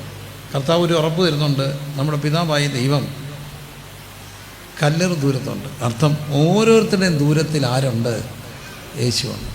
ഓരോരുത്തരുടെയും ദൂരത്തിൽ ആരുണ്ട്? യേശുവുണ്ട്. എന്തുകൊണ്ടാണ് യേശുവിന് മാത്രം ഇങ്ങനെ ഓരോരുത്തരെയും ദൂരത്തിലാകാൻ കഴിയുക? കർത്താവായ യേശു കർത്താവിൻ്റെ ഏറ്റവും വലിയ പ്രത്യേകത, മനുഷ്യൻ കടന്നു പോകുന്ന സകല വേദനകളും പച്ചയ്ക്കൊരു 33 വയസ്സുകൊണ്ട് അനുഭവിച്ച ഒരു ചെറുപ്പക്കാരൻ മനുഷ്യൻ്റെ വേദനകളിൽ, നമുക്കുള്ള മഹാപുരോഹിതൻ നമ്മുടെ ബലഹീനതകളിൽ സഹതാപം കാണിപ്പാൻ കഴിയാത്തവനല്ല. പാപോടിക സകലത്തിനും നമുക്ക് തുല്യനായി എന്ത് ചെയ്തു? ഭക്ഷണം. പക്ഷേ ഭക്ഷണം ഇന്നും ഒരു യാഥാർത്ഥ്യമാണ്. ഞാൻ സാധാരണ എവിടെയെങ്കിലുമൊക്കെ പോകുമ്പോൾ എന്നെ വിളിച്ചുകൊണ്ട് പല്ലും നല്ല ഹോട്ടലിലൊക്കെ കൊണ്ടുപോകാറുണ്ട്. പക്ഷേ ഞാൻ പലപ്പോഴും അവരോട് പറയും, നമ്മൾ എല്ലാവരും ഒത്തിരി വിഭവങ്ങളൊക്കെ വെച്ച് ഭക്ഷണം കഴിക്കുന്നത് എടുത്ത് നിങ്ങൾ ദയവായിട്ട് സോഷ്യൽ മീഡിയയിലൊന്നും ഇടരുത്, പോസ്റ്റ് ചെയ്യരുത്. എന്ന കാര്യം ചോദിച്ചാൽ വല്ലവനും പ്രാകും. ഈ വലിയ ഐറ്റങ്ങളൊന്നും കാണാത്തവൻ എന്തു ചെയ്യും? മനസ്സുകൊണ്ട് നൊമ്പരപ്പെടും. അതുകൊണ്ട് ഒരിക്കലും ഭക്ഷണം കഴിക്കുന്നതിൻ്റെ ഫോട്ടോ എവിടെ ഇടരുത്. ഇന്നുമുണ്ട് പട്ടിണി. പക്ഷേ ഈ വിശക്കുന്നവൻ്റെ ദൂരത്തിൽ യേശു അന്നമായിട്ട് വരും. എന്തുകൊണ്ടാണ്? 30 വയസ്സ് കഴിഞ്ഞപ്പോൾ യേശു 40 ദിവസം ഉപവസിച്ചു. 40 ദിവസം ഉപവസിച്ചിട്ടുള്ളതുകൊണ്ട് ഞാൻ പറയാം, 40 ദിവസം ഉപവസിച്ച് കഴിഞ്ഞാൽ കുടൽ ചുരുങ്ങും. പിന്നെ നമുക്ക് കഞ്ഞിയെ കുടിക്കാനൊക്കത്തു. അത് നിറച്ച് കുടിക്കരുത്. നിറച്ച് കുടിച്ചാൽ ശ്വാസം മുട്ടും. പൊറോട്ടയും ചിക്കനൊന്നും കഴിക്കരുത്. കഞ്ഞിയെ കുടിക്കാം. അതും പൊടിയരി കഞ്ഞി നല്ല വേവിച്ച് കുടിക്കണം. 40 ദിവസം കഴിഞ്ഞ് ഇച്ചിരി കുടിച്ച് കുടൽ എന്ത് ചെയ്യണം? വികസിക്കണം. പക്ഷേ ഇവിടെ ഒരു 30കാരൻ 40 ഉപവസിച്ചപ്പോൾ കഞ്ഞി കൊടുക്കാൻ ആരുമില്ലായിരുന്നു. പിശാച് കൊണ്ട കൊടുത്തത് കല്ല. കഞ്ഞി കുടിച്ചാൽ ദഹിക്കത്തില്ല, കല്ല് തിന്നാൽ ദഹിക്കുമോ? ഇല്ല. അതുകൊണ്ട് ഇന്നും ഒരു ഗുണമുണ്ട്, വിശന്നവൻ്റെ ദൂരത്തിൽ ഒരാളുണ്ട്. ആരാ? എന്ത് സാക്ഷ്യങ്ങളൊക്കെ! വിശന്നവൻ്റെ ദൂരത്ത് ആരുണ്ട്? യേശുവുണ്ട്. അത് ഇപ്പോഴും സത്യമാണ്. നമ്മുടെയൊക്കെ ജീവിതത്തിൽ അത് സത്യമാണ്. എന്നാലും ഞാൻ ഇഷ്ടമുള്ള മനസ്സിലിങ്ങനെ മായാതെ നിൽക്കുന്ന ഒരു സംഭവം കൂടെ പറയാറുണ്ട്.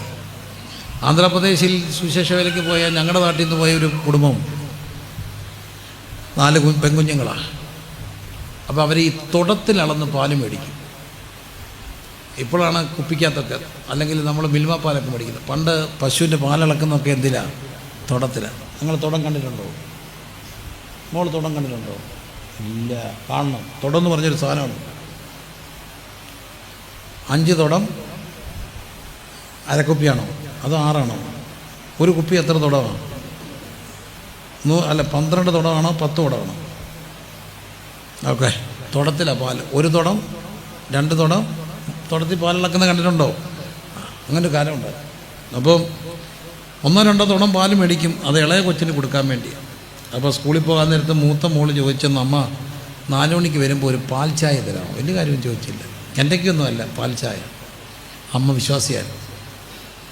4 മണിക്ക് പിള്ളേർ വരുമ്പോൾ സോസ്പാനിൽ ചൂടുവെള്ളം വെച്ച് വെറുതെ അനത്തി. കൊച്ചു വരാറായപ്പം വാതിക്ക് ഒരു മുട്ട, ഒരു പാലുകാരൻ പാലുമായിട്ട് പാത്രം മേടിച്ച് വെച്ച് പാല് മേടിച്ച് വെച്ച് അവരോർത്ത് പാസ്റ്റർ പറഞ്ഞു വിട്ടാൽ. പക്ഷെ പാസ്റ്ററോട് ചോദിച്ചപ്പം പുള്ളി പറഞ്ഞിട്ടില്ല. പിന്നെ ആരാ ഈ പാൽക്കാരൻ? അവരന്ന് തൊട്ട് തപ്പുന്നുണ്ട്, ഈ പാൽക്കാരൻ ആരാന്ന് കണ്ടിട്ടില്ല. ഇന്നും എൻ്റെ ദൈവം, വിശന്ന ദൈവം ആരുടെ ദൂരത്തുണ്ട്? വിശന്നവൻ്റെ ദൂരത്ത്. വിശന്നവൻ്റെ ദൂരത്തുണ്ട്. കാശില്ലാതെ വരിക എന്ന് പറഞ്ഞ സങ്കടം. കടം മേടിച്ചിട്ട് കൊടുക്കാതെ വരിക. എന്നോട് ചെറുപ്പക്കാരനിരിക്കുക എന്ന് പറഞ്ഞ്, പക്ഷേ എനിക്കിച്ചിരി പൈസ വേണം. ഇല്ല, ആകെപ്പോഴും ഞാൻ ആത്മഹത്യ എന്ന് പറഞ്ഞ് പേടിപ്പിക്കാതെ കാര്യം പറ. ഇന്നാടെ പൈസയുണ്ട്, ഞാൻ ചോദിച്ചാൽ തരത്തില്ല, നമ്മൾ കടക്കാരനല്ലേ. പക്ഷേ അച്ഛൻ ചോദിച്ചാൽ തരും. ഞാൻ പറഞ്ഞ് ഞാൻ ചോദിക്കാം, പക്ഷേ വിത്ത് കണ്ടീഷൻ, എന്ന് കൊടുക്കാമെന്ന് പറയണം, അന്ന് കൊടുത്തിരിക്കണം. ശരി. അപ്പോൾ എനിക്ക് പിന്നെ ഒരു സംശയം. ഞാൻ ചോദിക്കാൻ പോയിട്ട് പിന്നെ അവനെ വിളിച്ച് ചോദിച്ചേടാ മോനെ, നീ ഇന്ന് തരുമെന്ന് പറഞ്ഞ് നീ എങ്ങനെ തരുമെന്നാണ് ഈ ഉദ്ദേശിക്കുന്നത്? നീ സത്യമാണ് ഈ പറയുന്നത്. അപ്പോൾ അവനോട് തിരിച്ചൊരു ചോദ്യം ചോദിച്ചു, കിട്ടുമ്പം തരാമെന്ന് പറഞ്ഞാൽ തരുന്ന ഒരാളുടെ പേര് പറയാമോ? കിട്ടുമ്പം തരുമെന്ന് പറഞ്ഞാൽ തരുന്ന ഒരാളുടെ പേര് പറയാമോ? അല്ല, പറയാമോ? ഇട ഇച്ചിരി പൈസ എനിക്ക് കിട്ടുമ്പോൾ അങ്ങോട്ട് തരാം എന്ന് പറഞ്ഞാൽ ആരെങ്കിലും തരുമോ? ഇല്ല. ഒരു ഡേറ്റ് ചുമ്മാ അങ്ങ് പറഞ്ഞതാ, അത് എൻ്റെ വിശ്വാസം. ഇനി പാസ്റ്റർ വിശ്വസിച്ചോ മേടിച്ചാൽ. അല്ല, സത്യത്തിൽ പൈസ ഇല്ലാതെ എന്തോ ചെയ്യും? എല്ലാവരും വെറുതെ കടം മേടിച്ചൊന്നും ജീവിക്കുകയല്ല. പക്ഷെ ചില സമയത്ത് അങ്ങോട്ടും ഇങ്ങോട്ടും ഒക്കെ ഒരിടത്തക്കടി പറ്റിയാൽ പിന്നെ അങ്ങ് കടക്കണിയിലാവും. അങ്ങനെ പൈസ ഇല്ലാതെ വന്ന ഒരു രാത്രി പത്രോസ് ഒന്ന് ഓർപ്പിച്ചു, നാളെ എന്തടയ്ക്കണം? കര അടയ്ക്കണം.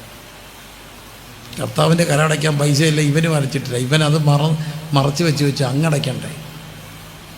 യേശു പറഞ്ഞു, ഒരു ചൂണ്ട എടുത്തുകൊണ്ട് പോയി നീ ഇട്, മീൻ വരും, അതിൻ്റെ വായിൽ എന്ത് കാണും?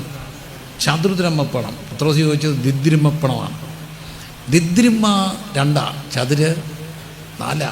നീ എൻ്റെ കാര്യമല്ല ഓർപ്പിച്ചത്, പക്ഷെ നിൻ്റെ കാര്യം ഞാൻ മറന്നിട്ടില്ല.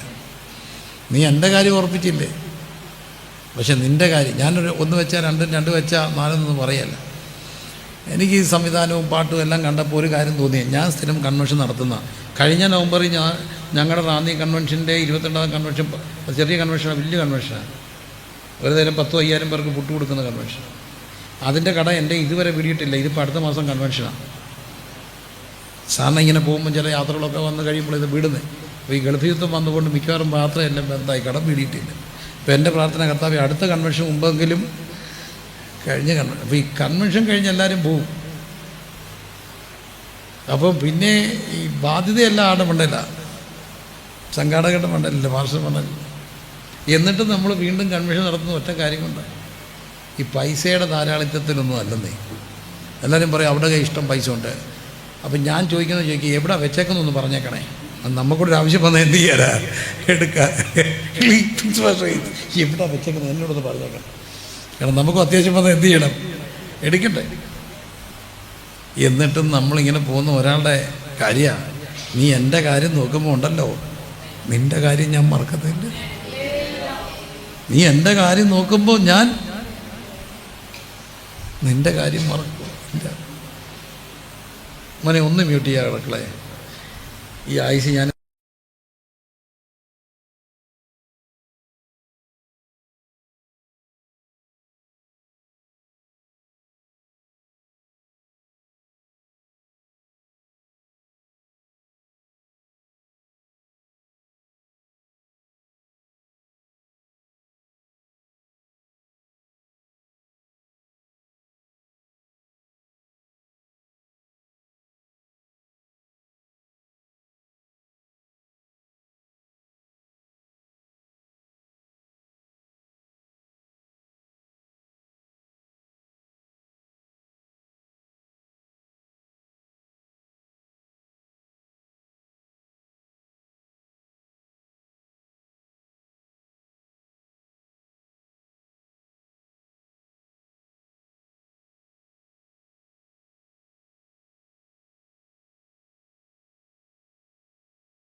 നിൻ്റെ കാര്യം മറക്കൂ.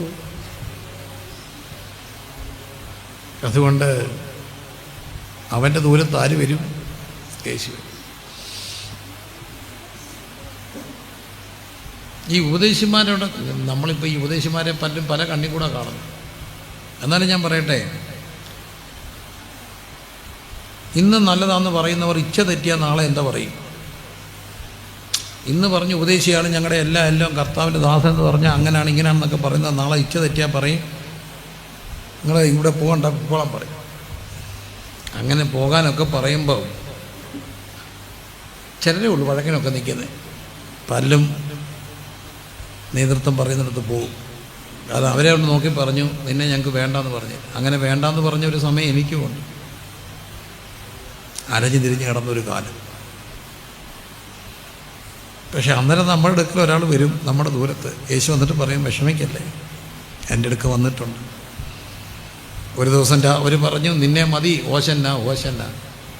അടുത്ത ദിവസം അവർ പറഞ്ഞു, നിന്നെ വേണ്ട, ക്രൂശിച്ചു, ബറബാസിനെ മതി.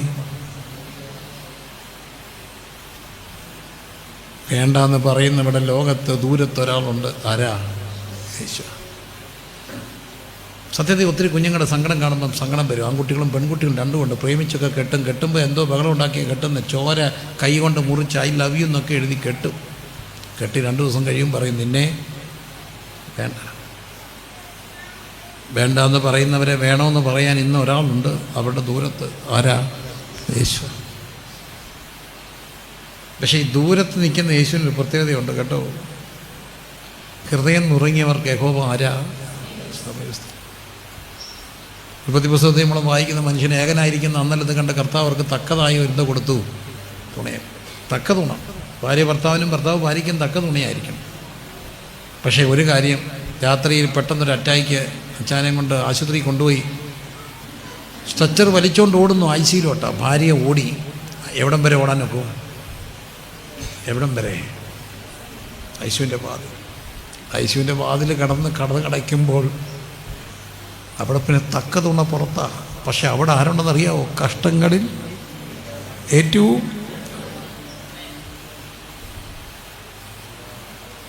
ഒരു കാര്യം ഓർത്തണം, എൻ്റെ ദൈവം കല്ലേറ് ദൂരത്ത് മാത്രമല്ല, കല്ലേറ് ദൂരത്തുണ്ട്. പക്ഷെ ഹൃദയം നുറുങ്ങുമ്പോൾ യഹോവ, ഹൃദയം നുറുങ്ങിയവർക്ക് അവൻ, മനസ്സ് തകർന്നവരെ കഷ്ടങ്ങളിൽ കണ്ണുകളെല്ലാം അടച്ച്. ഈ കല്ലേറ് ദൂരത്തൊരാളുണ്ട്. രാത്രി ഈ ശബ്ദം പുറത്ത് കേൾക്കുന്നുണ്ട്. ഞാനും കേട്ട് വന്നപ്പോൾ ഈ ശബ്ദപരിധിയിൽ ഒരു ശബ്ദമായി നിന്നുകൊണ്ട് എന്നെ കാണാൻ കഴിയാതെ ശബ്ദം മാത്രം കേൾക്കുന്ന എൻ്റെ ബഹുമാനരായ നാട്ടുകാരെ, സഹോദരങ്ങളെ, നിങ്ങളുടെ മതം വ്യക്തിപരമാണ്, നിങ്ങളുടെ രാഷ്ട്രീയം വ്യക്തിപരമാണ്, നിങ്ങളുടെ വിശ്വാസം വ്യക്തിപരമാണ്.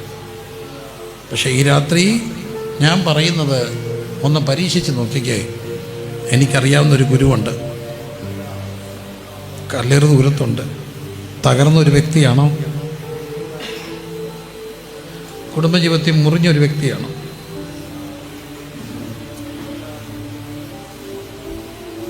ഉടഞ്ഞ ഒരു വ്യക്തിയാണോ?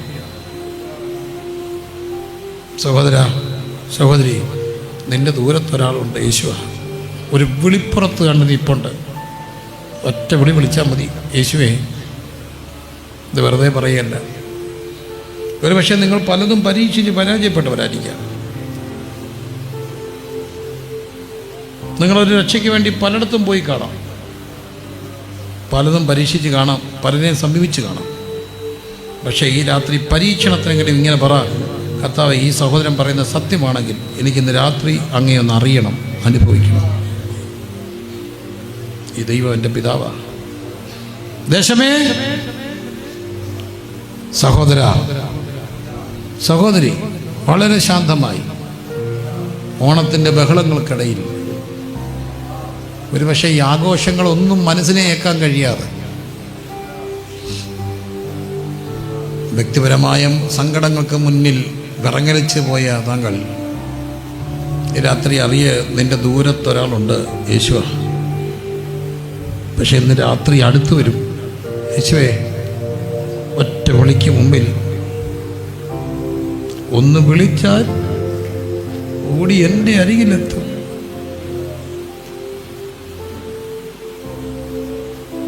അന്ന ശബ്ദം പുറത്ത് കേൾപ്പിക്കാതെ പ്രാർത്ഥിച്ചത്. ഇസ്രായേൽ മക്കൾ മിസ്രൈമിൽ നെടുവീർപ്പിട്ട് നിലവിളിച്ചത്. നെടുവീർപ്പ് കേട്ട് കർത്താവ് പറഞ്ഞു, ഞാൻ കഷ്ടത കണ്ടു, നിലവിളി കേട്ടു. രാത്രി എൻ്റെ യേശു വന്നിട്ടുണ്ട്, യേശു വന്നിട്ടുണ്ട്, യേശു വന്നിട്ടുണ്ട്.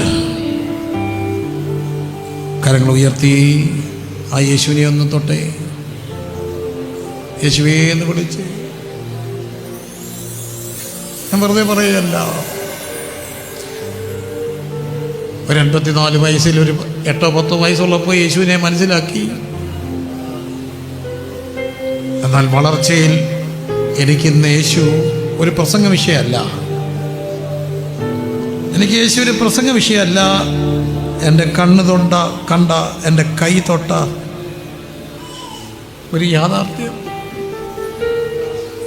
യേശു